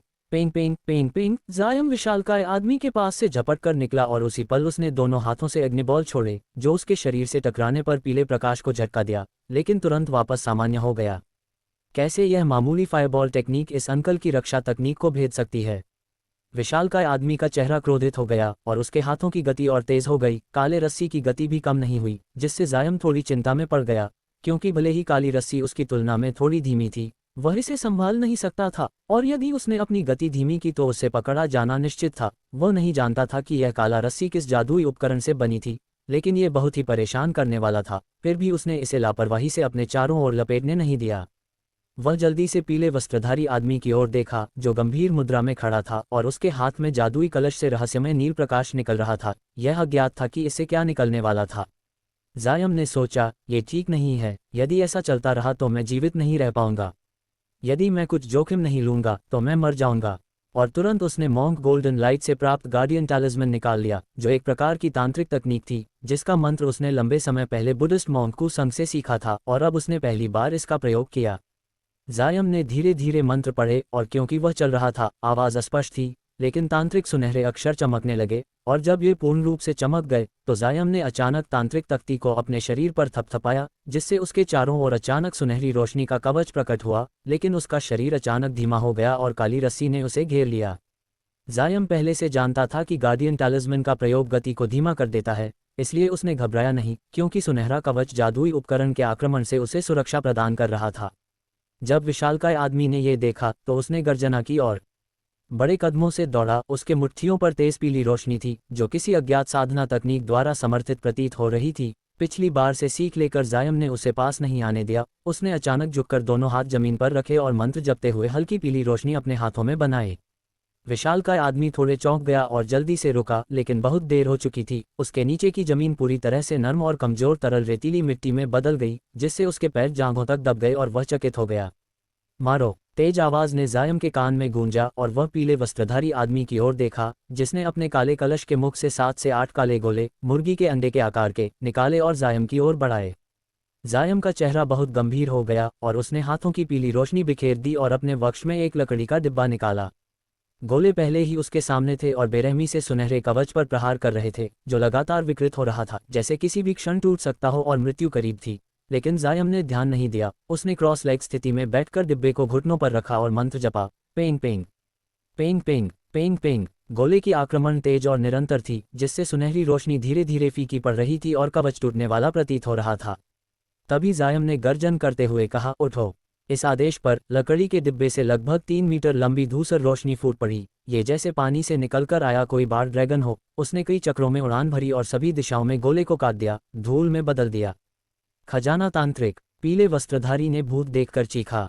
जायम का हृदय उत्तेजित हुआ, लेकिन उसने इसे और अधिक नहीं सोचा, क्योंकि विशालकाय आदमी पहले ही जाल से बाहर निकल गया था, और जब उसने धूसर प्रकाश देखा तो उसका रंग मृत्यु सी सफेद हो गया। वह जायम की ओर दौड़ने का साहस नहीं कर सका और तुरंत पलटा और भाग गया। जायम ने तय किया कि अब उसे मारना ही होगा। वह बड़ी पुरुषार्थ से तलवार की रोशनी को उस विशालकाय व्यक्ति की ओर निर्देशित किया, और रोशनी तुरंत उसके गले के चारों ओर लिपटी, जिससे उसका खोपड़ी जमीन पर गिर गई, जैसे उसकी रक्षा करने वाली पीली रोशनी कोई प्रभाव नहीं डाल रही हो। पीले वस्त्रधारी ने इसे देखा। उसने तुरंत तांत्रिक तख्ती निकाली और अपने शरीर पर चिपका दी, जिससे बड़े पीले पंख प्रकट हुए और वह हल्के से उड़कर दूर चला गया। लेकिन जायम ने तलवार की रोशनी का पीछा किया, पीले वस्त्रधारी के पीछे पीछे, और बाद में धूसर रोशनी ने उसके सीने में घुसकर उसे पूरी तरह शांत कर दिया। पीले वस्त्रधारी ने चीखते हुए हवा में गिर पड़ा। जायम उत्साहित हुआ और धूसर रोशनी को वापस बुलाकर उसके पास दौड़ा। उम्मीद थी कि उसे जीवित पकड़कर सावधानीपूर्वक पूछताछ करेगा, लेकिन जैसे ही वह वहां पहुंचा, पीले वस्त्रधारी की मृत्यु हो चुकी थी। जायम थोड़ी निराश हुआ, लेकिन दोनों शवों की तलाशी ली और पाया कि उनमें 50 निम्न ग्रेड की आत्मा की पत्थरें, कुछ तांत्रिक तख्तियां और जादुई उपकरण थे। जायम उनके आक्रमण की पूरी समझ नहीं बना सका, लेकिन कुछ औषधि खाकर वह आगे बढ़ गया। युए राज्य के उत्तर में स्थित जियान प्रांत, जो 13 प्रांतों में दूसरे स्थान पर था, अपनी भूमि में कई पहाड़ियों और कम जनसंख्या के साथ फैला हुआ था, और यह युआन वू राज्य की सीमा से भी सटा हुआ था। जबकि पश्चिमी भाग में विस्तृत युए पर्वत श्रृंखला फैली हुई थी, जो हजारों ली तक विस्तृत थी, और इस वीरान पर्वतीय जंगल में सभी प्रकार के शिकार करने वाले जानवर और पक्षी प्रचुर संख्या में रहते थे।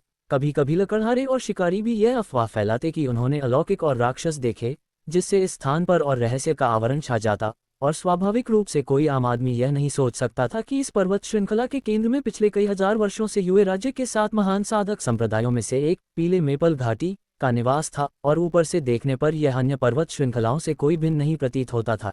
इसकी चोटियां खड़ी और वन हरे भरे थे, लेकिन ये पूरी तरह भ्रम था, क्योंकि वास्तव में यह एक अद्भुत और विशाल संप्रदाय व्यापी गठन से ढका हुआ था, जिसके नीचे अनगिनत मीनारें और भव्य महल दशकों पहले निर्मित थे, और यहाँ तक कि साधक भी व्यस्त रहते थे जो पत्ते के आकार के जादुई पैडल उपकरणों पर निम्न ऊंचाई पर उड़ रहे थे। और वर्तमान पीले मेपल घाटी के संप्रदाय प्रमुख जोंग लिंगदाओ 100 वर्ष के हो चुके थे, फिर भी वे मध्य आयु दिखने वाले थे, जिनकी दाढ़ी में 3 लंबी धाराएं, मूंछ और दाढ़ी थी, और वे देर चरण के फाउंडेशन एस्टैब्लिशमेंट साधक थे, जिनका स्वभाव शांत और स्वाभाविक था और संगठन में निपुण थे। उनके संप्रदाय में उनकी प्रतिष्ठा उच्च थी। संप्रदाय के वरिष्ठ और उनके साथी शिष्य भाई उन पर बहुत विश्वास रखते थे, लेकिन ये हमेशा शांत और पूर्णतः आत्मविश्वासी संप्रदाय प्रमुख जोंग वर्तमान में अपने भव्य हॉल में मुख्य सीट पर बैठते हुए अपनी भौहें सिकोड़ रहे थे, और मध्य आयु के व्यक्ति और वृद्ध व्यक्ति के बीच सामने हो रही तीव्र बहस को कुछ हद तक बेबस होकर देख रहे थे, जबकि महल में दोनों ओर 10 से अधिक अन्य साधक विभिन्न अभिव्यक्तियों के साथ खड़े थे, जो पीले मेपल घाटी के प्रबंधक थे। और वृद्ध व्यक्ति गुस्से में मध्य आयु विद्वान की ओर चिल्लाते हुए बोला कि वृद्ध योद्धा भाई मुरोंग, ये स्पष्ट है कि कई महीने पहले हमने सभी फाउंडेशन एस्टैब्लिशमेंट गोलियां वितरित कर दी थीं, फिर भी मेरे पोते का आरक्षण रद्द कर दिया गया और इसे एक भगोड़े साधक को दे दिया गया। यह असहनीय है। ये वास्तव में चौंकाने वाला था, क्योंकि यह वृद्ध व्यक्ति निश्चय ही मध्य आयु व्यक्ति से बहुत बड़ा था, फिर भी उसने उसे एल्डर मार्शल ब्रदर कहकर संबोधित किया। मध्य आयु विद्वान शांत भाव से उत्तर दिया, कुमार योद्धा भाई, यह कोई दुर्घटना नहीं थी। सैकड़ों वर्षों में पहली बार किसी ने रिट ऑफ इमॉर्टल असेंशन का उपयोग करके संप्रदाय में प्रवेश किया है। हम इसे नज़रअंदाज कैसे कर सकते हैं? हमें इस व्यक्ति को फाउंडेशन एस्टैब्लिशमेंट गोली देनी चाहिए। वृद्ध व्यक्ति क्रोध में बोला, लेकिन यह व्यक्ति साधक कुल का नहीं है और केवल एक भगोड़ा साधक है। ऐसे में क्या हमें उसे फाउंडेशन एस्टैब्लिशमेंट गोली देनी ही चाहिए? मेरी दृष्टि में केवल उसे संप्रदाय में प्रवेश करने देना पर्याप्त है। इतने में भी वह इसे बड़ी खुशी समझेगा। मध्य आयु व्यक्ति ने गंभीरता और आत्मविश्वास से कहा, कुमार योद्धा भाई, ये बातें नहीं बोलनी चाहिए। आप कैसे जान सकते हैं कि उसके पूर्वज साधक कुल से नहीं थे? शायद उनका कुल केवल कमजोर हो गया और वह भगोड़ा साधक बन गया। इसके अलावा कौन ये सुनिश्चित कर सकता है कि उनका खुद का कुल उम्र के साथ कमजोर नहीं होगा? शायद एक दिन आपका ये कुल भी कमजोर हो जाए। जब उस क्षण में किसी ये कुल की भविष्य की पीढ़ी रिट ऑफ इमॉर्टल असेंशन लेकर आएगी, क्या हमारी पीले मेपल घाटी उन्हें फाउंडेशन एस्टैब्लिशमेंट गोली नहीं देगी और केवल संप्रदाय में प्रवेश करने देगी? यदि कुमार योद्धा भाई ये जहरीला शपथ सभी के सामने लेने की हिम्मत करता है, तो मैं मू रोंगशान फाउंडेशन एस्टैब्लिशमेंट गोली के मामले को छोड़ दूंगा। मध्य आयु व्यक्ति के ये संतुलित और आत्मविश्वासी शब्द वृद्ध व्यक्ति का चेहरा सफेद फिर हरा कर दिया और वह मौन रह गया, क्योंकि वह इतनी झगड़ालू शपथ कैसे ले सकता था? अगर वह ले भी ले तो केवल वही कदम पीछे हटा सकता था और मामला छोड़ सकता था। कौन जानता था कि अन्य लोग हस्तक्षेप करेंगे या नहीं? वृद्ध व्यक्ति ने असंतोष में पूछा, लेकिन मेरे पोते की गोली क्यों दी जानी चाहिए? अन्य लोगों की क्या? मध्य आयु व्यक्ति ने सिर हिलाते हुए उत्तर दिया, आपको ये जानना चाहिए कि कुमार योद्धा भाई का पोता अत्यधिक कमतर है। परीक्षण में उसका रैंक वास्तव में लगभग अंतिम था। वृद्ध व्यक्ति के लिए ये सुनकर दांतों की जड़ें घृणा से दुखी हो उठी, लेकिन पोते के हित में वह कुछ नहीं कर सकता था और दृढ़ संकल्प से कहा, मेरे पोते का रैंक वास्तव में थोड़ा कमजोर है, लेकिन जिन्होंने फाउंडेशन एस्टैब्लिशमेंट गोली नहीं ली है उनमें वह अंतिम नहीं है। क्या 2 अन्य नहीं हैं? मध्य आयु व्यक्ति ने उदारता और सहानुभूति के स्वर में उत्तर दिया, कुमार योद्धा भाई सही हैं। 2 अन्य लोग परीक्षण में आपके पोते से नीचे थे, लेकिन उनकी परिस्थितियां वास्तव में असामान्य थीं। उनका केवल आपके पोते से व्यक्तिगत मतभेद था। वृद्ध व्यक्ति घबराया, असामान्य क्या? यदि मुझे संतोषजनक कारण नहीं देंगे, मैं आपकी बात नहीं स्वीकार करूंगा। जोंग लिंगदाओ ने वृद्ध व्यक्ति की अप्रत्याशित बातें सुनी और अपना चेहरा नीचे किया और उसकी फटकार की, जिससे वृद्ध व्यक्ति का हृदय भय से कांप उठा। उसने केवल ये जाना कि परीक्षण में उसके पोते के पीछे 2 लोग थे, लेकिन कौन, उसे वास्तव में पता नहीं था, जिससे वह असंतुष्ट और असंतोषी रह गया। जोंग लिंगदाओ ने मध्य आयु विद्वान को उसके स्थान पर वापस जाने का इशारा किया और फिर धीरे से कहा, कुमार योद्धा भाई, मुझे डर है कि इस बार मैं वास्तव में आपके पोते के साथ अन्याय कर रहा हूँ। उन 2 में से एक मार्शल आंटी होंगफू की एकमात्र वंशज है, इसलिए भले ही वह युवा लड़की मूल रूप से परीक्षण मानकों पर खरी न उतरी हो, मैंने उसे फाउंडेशन एस्टैब्लिशमेंट पाने वालों की सूची में शामिल किया। निश्चित रूप से कुमार योद्धा भाई इस व्यक्ति की फाउंडेशन एस्टैब्लिशमेंट गोली छीनना नहीं चाहते। जब वृद्ध व्यक्ति ने होंगफू का नाम सुना, उसका चेहरा बदल गया और भय से भर गया। वृद्ध व्यक्ति ने हल्के पीले चेहरे के साथ कहा, चूंकि यह मार्शल आंटी होंगफू की वंशज है, इसलिए उसकी देखभाल करना स्वाभाविक है। इस छोटे भाई ने अपने वरिष्ठों का अनादर नहीं किया। ये छोटा भाई इस व्यक्ति की व्यवस्था से सहमत है और मानता है। झोंग लिंगदाओ को वृद्ध व्यक्ति की प्रतिक्रिया देखकर कोई आश्चर्य नहीं हुआ, क्योंकि वह पीले मेपल घाटी की कोर फाउंडेशन विशेषज्ञ मार्शल आंटी होंगफू की एकमात्र महिला वंशज थी, जिसकी स्वभाव को सभी जानते थे। यदि उसने वास्तव में उस युवा लड़की की फाउंडेशन एस्टैब्लिशमेंट योग्यता छीन ली होती, तो वृद्ध व्यक्ति केवल दुर्भाग्यशाली नहीं होता, शायद संप्रदाय प्रमुख के लिए भी कोई अच्छे दिन न होते। वृद्ध व्यक्ति ने फिर पूछा, और दूसरा? भले ही उसे पता था कि शेष व्यक्ति निश्चित रूप से पर्याप्त योग्यता रखता है, फिर भी वह किसी चूक की संभावना के लिए पूछता रहा। झोंग लिंगदाओ ने शांत मन से उत्तर दिया, शेष व्यक्ति का शरीर असामान्य वायु तत्व की आध्यात्मिक जड़ रखता है, क्या ये पर्याप्त नहीं है? वृद्ध व्यक्ति ने कुछ न कहा, क्योंकि येलो मेपल वैली के संप्रदाय नियम में लिखा था कि स्वर्गीय जड़ और असामान्य आध्यात्मिक जड़ फाउंडेशन एस्टैब्लिशमेंट में प्राथमिकता रखते हैं। हालांकि उसके पोते का रक्त संबंध से उसका पोता नहीं था, परंतु संप्रदाय में प्रवेश के बाद से वह पहले दिनों से उसकी प्रगति पर नज़दीकी रखता था और अपने पोते से भी अधिक स्नेह करता था। वह कैसे कह सकता था कि फाउंडेशन एस्टैब्लिशमेंट योग्यता वापस ली जाए? वृद्ध व्यक्ति ने उदास स्वर में कहा, तो मेरे पोते के पास वास्तव में कोई आशा नहीं है। यदि वह 10 साल और प्रतीक्षा करता है, तो वह फाउंडेशन एस्टैब्लिशमेंट का सर्वोत्तम समय खो देगा और इस जीवन में फाउंडेशन एस्टैब्लिशमेंट में प्रवेश करने का अवसर खो देगा। तभी एक गहरे, लंबे चेहरे वाला वृद्ध व्यक्ति, जिसमें बाज जैसी नाक थी, उठ खड़ा हुआ और ये कुल के वृद्ध व्यक्ति को सांत्वना दी, कुमार योद्धा भाई, ये वास्तव में एक तरीका है। ये कुल के वृद्ध व्यक्ति ने पूछा, क्या वरिष्ठ योद्धा भाई वू के पास उपाय है? वरिष्ठ योद्धा वू की प्रतिष्ठा संप्रदाय में चतुराई और संसाधन में प्रसिद्ध थी। वृद्ध वू ने हल्की मुस्कान दी, झोंग लिंगदाओ को सलाम किया और स्पष्ट स्वर में पूछा, संप्रदाय प्रमुख से पूछना चाहता हूँ, जिसने रिट ऑफ इमॉर्टल असेंशन लाया, उसके आध्यात्मिक जड़ की प्रकृति क्या थी? क्या आपने उसका परीक्षण किया? उसकी योग्यता क्या थी? झोंग लिंगदाओ ने किसी अन्य से पूछा और एक हल्के हरे कपड़े वाला मध्य आयु व्यक्ति उत्तर दिया कि यह व्यक्ति 18 या 19 वर्ष का है, लकड़ी तत्व की प्रारंभिक 9वीं परत में है। उसकी आध्यात्मिक जड़ें 4 तत्वों की हैं सिवाय धातु के। इन्हें झूठी आध्यात्मिक जड़ें कहा जा सकता है। सामान्य रूप से योग्यता निम्नतम है, लेकिन उसने दुर्लभ अवसर पाए और परिश्रम से प्रशिक्षण किया है, अन्यथा ये स्थिति नहीं प्राप्त कर सकता। यदि उसके पास अन्य सौभाग्य न हो, तो इस जीवन में वह केवल 11वीं या 12वीं परत तक ही प्रशिक्षण ले सकता है, फाउंडेशन एस्टैब्लिशमेंट में प्रवेश नहीं कर पाएगा। वृद्ध वू ने कहा, शांति। यदि व्यक्ति स्वयं फाउंडेशन एस्टैब्लिशमेंट गोली छोड़ने का निर्णय ले, तो क्या इसे हमारी प्रतिज्ञा का उल्लंघन माना जाएगा? यदि कोई उसे धमकियों या बल से कराने की कोशिश करे, तो हमारी पीले मेपल घाटी की प्रतिष्ठा बुरी तरह प्रभावित होगी। ये कुल के वृद्ध व्यक्ति ने उत्तर दिया, कुमार योद्धा भाई, ये क्या आप कुछ वस्तुएं खर्च करके उसकी फाउंडेशन एस्टैब्लिशमेंट गोली नहीं खरीदेंगे? इतनी निम्न योग्यता के साथ सफल होने की संभावना नगण्य है। यह एक महान अवसर है कि वह फाउंडेशन एस्टैब्लिशमेंट गोली त्याग कर कुछ और व्यवहारिक हासिल कर सके। बिल्कुल सही, वरिष्ठ योद्धा भाई, वो के पास वास्तव में अच्छा विचार है। वृद्ध व्यक्ति, जिसका उपनाम ये था, कि दोनों आंखें उत्साह से चमक उठीं और फिर उसने झोंग लिंगदाओ की ओर मुख करके अपेक्षा भरे स्वर में निवेदन किया, संप्रदाय प्रमुख, क्या मैं रिट ऑफ इमॉर्टल असेंशन के धारक से मिल सकता हूँ? मैं उसके साथ सौदा करना चाहता हूँ और उसके फाउंडेशन एस्टैब्लिशमेंट गोली के स्वेच्छा से त्याग के बदले कुछ प्राप्त करना चाहता हूँ।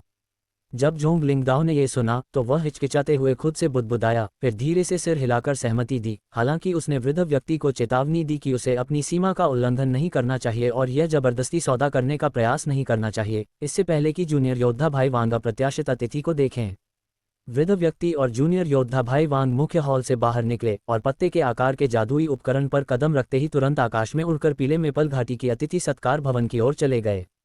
पीले मेपल घाटी के अतिथि सत्कार भवन के एक कमरे में एक युवा बिस्तर पर लेटा हुआ था, छत की ओर देख रहा था और विचारों में खोया हुआ था, और वह कोई और नहीं बल्कि जायम था, जिसने महान अमर आरोहण सभा की समाप्ति के बाद पीले मेपल घाटी का अनुसरण किया था। जब जायम ने उन 2 साधकों को मार डाला जो उस पर हमला कर चुके थे और किसी अन्य बाहरी मुठभेड़ का सामना नहीं किया, तो वह जल्दी से लान प्रांत की किसी छिपी पर्वत चोटी पर गया, जहां जल्द ही महान अमर आरोहण सभा आयोजित होने वाली थी, और उसने जो देखा उसे हुपिंगू द्वारा वर्णित कठिन प्रतियोगिताओं के साथ तुलना की। जीवन और मृत्यु की लड़ाइयों के बाद प्रत्येक चरण में एक अंतिम विजेता निकला। 7 महान संप्रदायों के प्रतिनिधि अंततः सामने आए, और पीले मेपल घाटी का प्रतिनिधि था वही जूनियर योद्धा भाई वांग। जायम ने पीले मेपल घाटी के प्रतिनिधि को देखा और सावधानीपूर्वक विचार करने के बाद फिर भी उसने जोखिम उठाने और रिट ऑफ इमॉर्टल असेंशन सौंपने का निर्णय लिया, जिससे प्रतिनिधि चौंक गया, और प्रतिनिधि ने तुरंत कहा कि वह जायम को संप्रदाय में वापस ले जा सकता है, और रिट ऑफ इमॉर्टल असेंशन के संबंध में विवरण उनके संप्रदाय प्रमुख के निर्णय पर निर्भर करेगा, क्योंकि रिट को पुनः प्राप्त करना 400-500 वर्षों से लंबित मामला था। जायम स्वाभाविक रूप से विरोध नहीं करता, अन्यथा उसे पीले मेपल घाटी के पर्वत प्रवेश द्वार को स्वयं ढूंढना पड़ता, जो उसके लिए अत्यधिक थकावट भरा होता। इस प्रकार अन्य साधक आश्चर्यपूर्ण दृष्टियों से जायम की ओर देखते हुए वह 10 विजेताओं और जूनियर योद्धा भाई वांग के साथ एक विशाल नाव के आकार के जादुई उपकरण पर बैठा और पीले मेपल घाटी लौटते समय यहाँ प्रतीक्षा करने के लिए लाया गया, जबकि अन्य 10 अलग हो गए और उनका अज्ञात स्थान था। जायम ने यहाँ 3 से 4 दिन प्रतीक्षा की और अपने कमरे से बाहर नहीं निकला, सिवाय 11-12 वर्ष के पुरुष नौकर के जो हर दिन समय पर भोजन पहुंचाता था। उसने और किसी को नहीं देखा। जायम वास्तव में आज्ञाकारी या विनम्र नहीं था, लेकिन जब जूनियर योद्धा भाई वांग ने उसके रहने की स्थिति व्यवस्थित की और उसकी आध्यात्मिक जड़ की जांच की, तो उसने तुरंत बताया कि क्योंकि वह अभी पीले मेपल घाटी का शिष्य नहीं है, कमरे में कुछ प्रतिबंधक तकनीकें लगी हैं। वर्तमान में वह कमरे से बाहर नहीं जा सकता, अन्यथा प्रतिबंधक तकनीकें सक्रिय हो जाएंगी और उसे रोका जाएगा। जूनियर योद्धा भाई वांग की बात सुनकर जायम ने स्वाभाविक रूप से शर्मिंदगी नहीं आने दी, और जब उसे पता चला कि उसके पास 4 तत्वों वाली झूठी आध्यात्मिक जड़ें हैं, तो उसका मूड थोड़ी देर के लिए बिगड़ गया। यद्यपि जायम पहले से जानता था कि उसकी साधना की योग्यता अपेक्षाकृत कमजोर है, पर जब उसने यह अपने कानों से सुना तो वह पूरे दिन उदास और निराश रहा। ऐसा प्रतीत हुआ कि यदि वह साधना की राह पर बने रहना चाहता है तो उसे बाहरी शक्ति जैसे औषधियों पर निर्भर रहना पड़ेगा। हालांकि जब वह इटर्नल स्प्रिंग आर्ट्स की 9वीं परत तक पहुंच गया तो उसने येलो ड्रैगन पैलेट और गोल्डन एसेंस पिल की प्रभावशीलता में भारी कमी महसूस की। वे पहले जितनी मददगार नहीं थे। ऐसा प्रतीत हुआ कि उसे कुछ अन्य आध्यात्मिक औषधि व्यंजनों को ढूंढना होगा और वास्तव में साधकों के अनुकूल कुछ औषधियां तैयार करनी होंगी, अन्यथा उसकी साधना की गति धीमी हो जाएगी। जैसे ही जायम विचारों में डूबा हुआ था, दरवाजे के बाहर कदमों की आवाज आई, और यह केवल एक व्यक्ति की नहीं बल्कि कई लोगों की आवाज थी। जायम ने अपनी चेतना को जगाया। ऐसा प्रतीत हुआ कि कई दिनों की प्रतीक्षा के बाद वह सूचना आई थी जिसका वह इंतजार कर रहा था। युवा मित्र, क्या आपने यहाँ रहने की आदत डाल ली है? कमरे का दरवाजा धीरे धीरे खुला और जूनियर योद्धा भाई वांग की आवाज आई। वह जल्द ही कमरे में प्रवेश किया। उसके पीछे एक हल्के शर्मिंदे वृद्ध व्यक्ति ने कदम रखा। नमस्ते, अमर वांग। जायम तुरंत बिस्तर से कूदकर सम्मानपूर्वक अभिवादन किया। वह पूरी तरह से जानता था कि अतिरिक्त शिष्टाचार के लिए कोई दोष नहीं ठहराएगा। यदि वह थोड़ी विनम्रता दिखाएगा तो केवल लाभ होगा और कोई हानि नहीं। जायम ने वृद्ध व्यक्ति की ओर देखा और पूछा, ये कौन है? जूनियर योद्धा भाई वांग मुस्कुराए और समझाया, यह मेरे वरिष्ठ योद्धा भाई हैं जिनका उपनाम ये है। जायम आश्चर्यचकित हुआ। क्या ये वही ये कुल का सदस्य है जो उसे खोजने आया था, क्योंकि उसने रिट लेने के बाद मून गोल्डन लाइट को मार डाला था। हालांकि इस वृद्ध व्यक्ति का रंगत बहुत खराब नहीं थी और उसके चेहरे पर अत्यधिक क्रोध नहीं था। ऐसा प्रतीत हुआ कि कोई अन्य रहस्यमय कारण है। जायम ने सावधानीपूर्वक सम्मानजनक स्वर में कहा, तो यह अमर ये थे। वृद्ध व्यक्ति ने जायम का एक बार निरीक्षण किया। जायम का सामान्य और साधारण रूप देखकर उसे शक हुआ और उसने सौम्य चेहरे के साथ मुस्कुराते हुए कहा, हा। युवा मित्र जायम, अतिशय शिष्टाचार की आवश्यकता नहीं है। जब से युवा मित्र जायम रिट ऑफ इमॉर्टल असेंशन लेकर हमारी पीले मेपल घाटी में आया है, युवा मित्र संप्रदाय शिष्य है। मुझे मार्शल अंकल ये कह देना पर्याप्त है। बाहरी व्यक्ति की तरह व्यवहार करने की आवश्यकता नहीं है। जायम ने वृद्ध व्यक्ति के शब्द सुने और उसके हृदय में भारी राहत हुई, हालांकि मन में अभी भी हल्की अनिश्चितता थी। अन्य पक्ष ने इतनी शिष्टता से बात की, इसका अर्थ था कि उनके पास उसके प्रति कोई वैर नहीं था, लेकिन क्या इतनी शिष्टता थोड़ी अधिक नहीं थी? जायम थोड़ा असमंजस में था। जूनियर योद्धा भाई वांग ने मुस्कुराते हुए कहा, युवा मित्र जायम, वरिष्ठ योद्धा भाई ये ने गलत नहीं कहा। वर्तमान संप्रदाय प्रमुख ने पहले ही सहमति दे दी है कि युवा मित्र संप्रदाय शिष्य बन जाए, और साथ ही युवा मित्र के लिए एक फाउंडेशन एस्टैब्लिशमेंट गोली भी तैयार की गई है। सदैव शांत और संयमित जायम ने यह सुनकर उत्साह से अपनी भावनाओं को व्यक्त करने की इच्छा की, मानो वह खुशी में नाच उठे। जूनियर योद्धा भाई वांग ने जायम की प्रतिक्रिया देखकर मुस्कुराया। उन्हें अधिक आश्चर्य नहीं हुआ। ऐसा प्रतीत हुआ कि उन्होंने पहले ही जायम की प्रतिक्रिया की भविष्यवाणी कर ली थी। फिर वृद्ध व्यक्ति ने कहा, जूनियर योद्धा भाई वांग, मैं चाहता हूं कि मैं मार्शल नेफ्यू जायम से अकेले बात करूं। क्या आप थोड़ी देर के लिए बाहर चले जाएं? जूनियर योद्धा भाई वांग ने भीतर मन ही मन आह भरी और कहा, बिल्कुल। ये जूनियर योद्धा भाई पहले संप्रदाय प्रमुख के पास लौट जाएगा। वरिष्ठ योद्धा भाई और मार्शल नेफ्यू जायम जब बात कर लें तब वापस आएं। इस समय कमरे में केवल 2 शेष थे, वृद्ध व्यक्ति ये और जायम।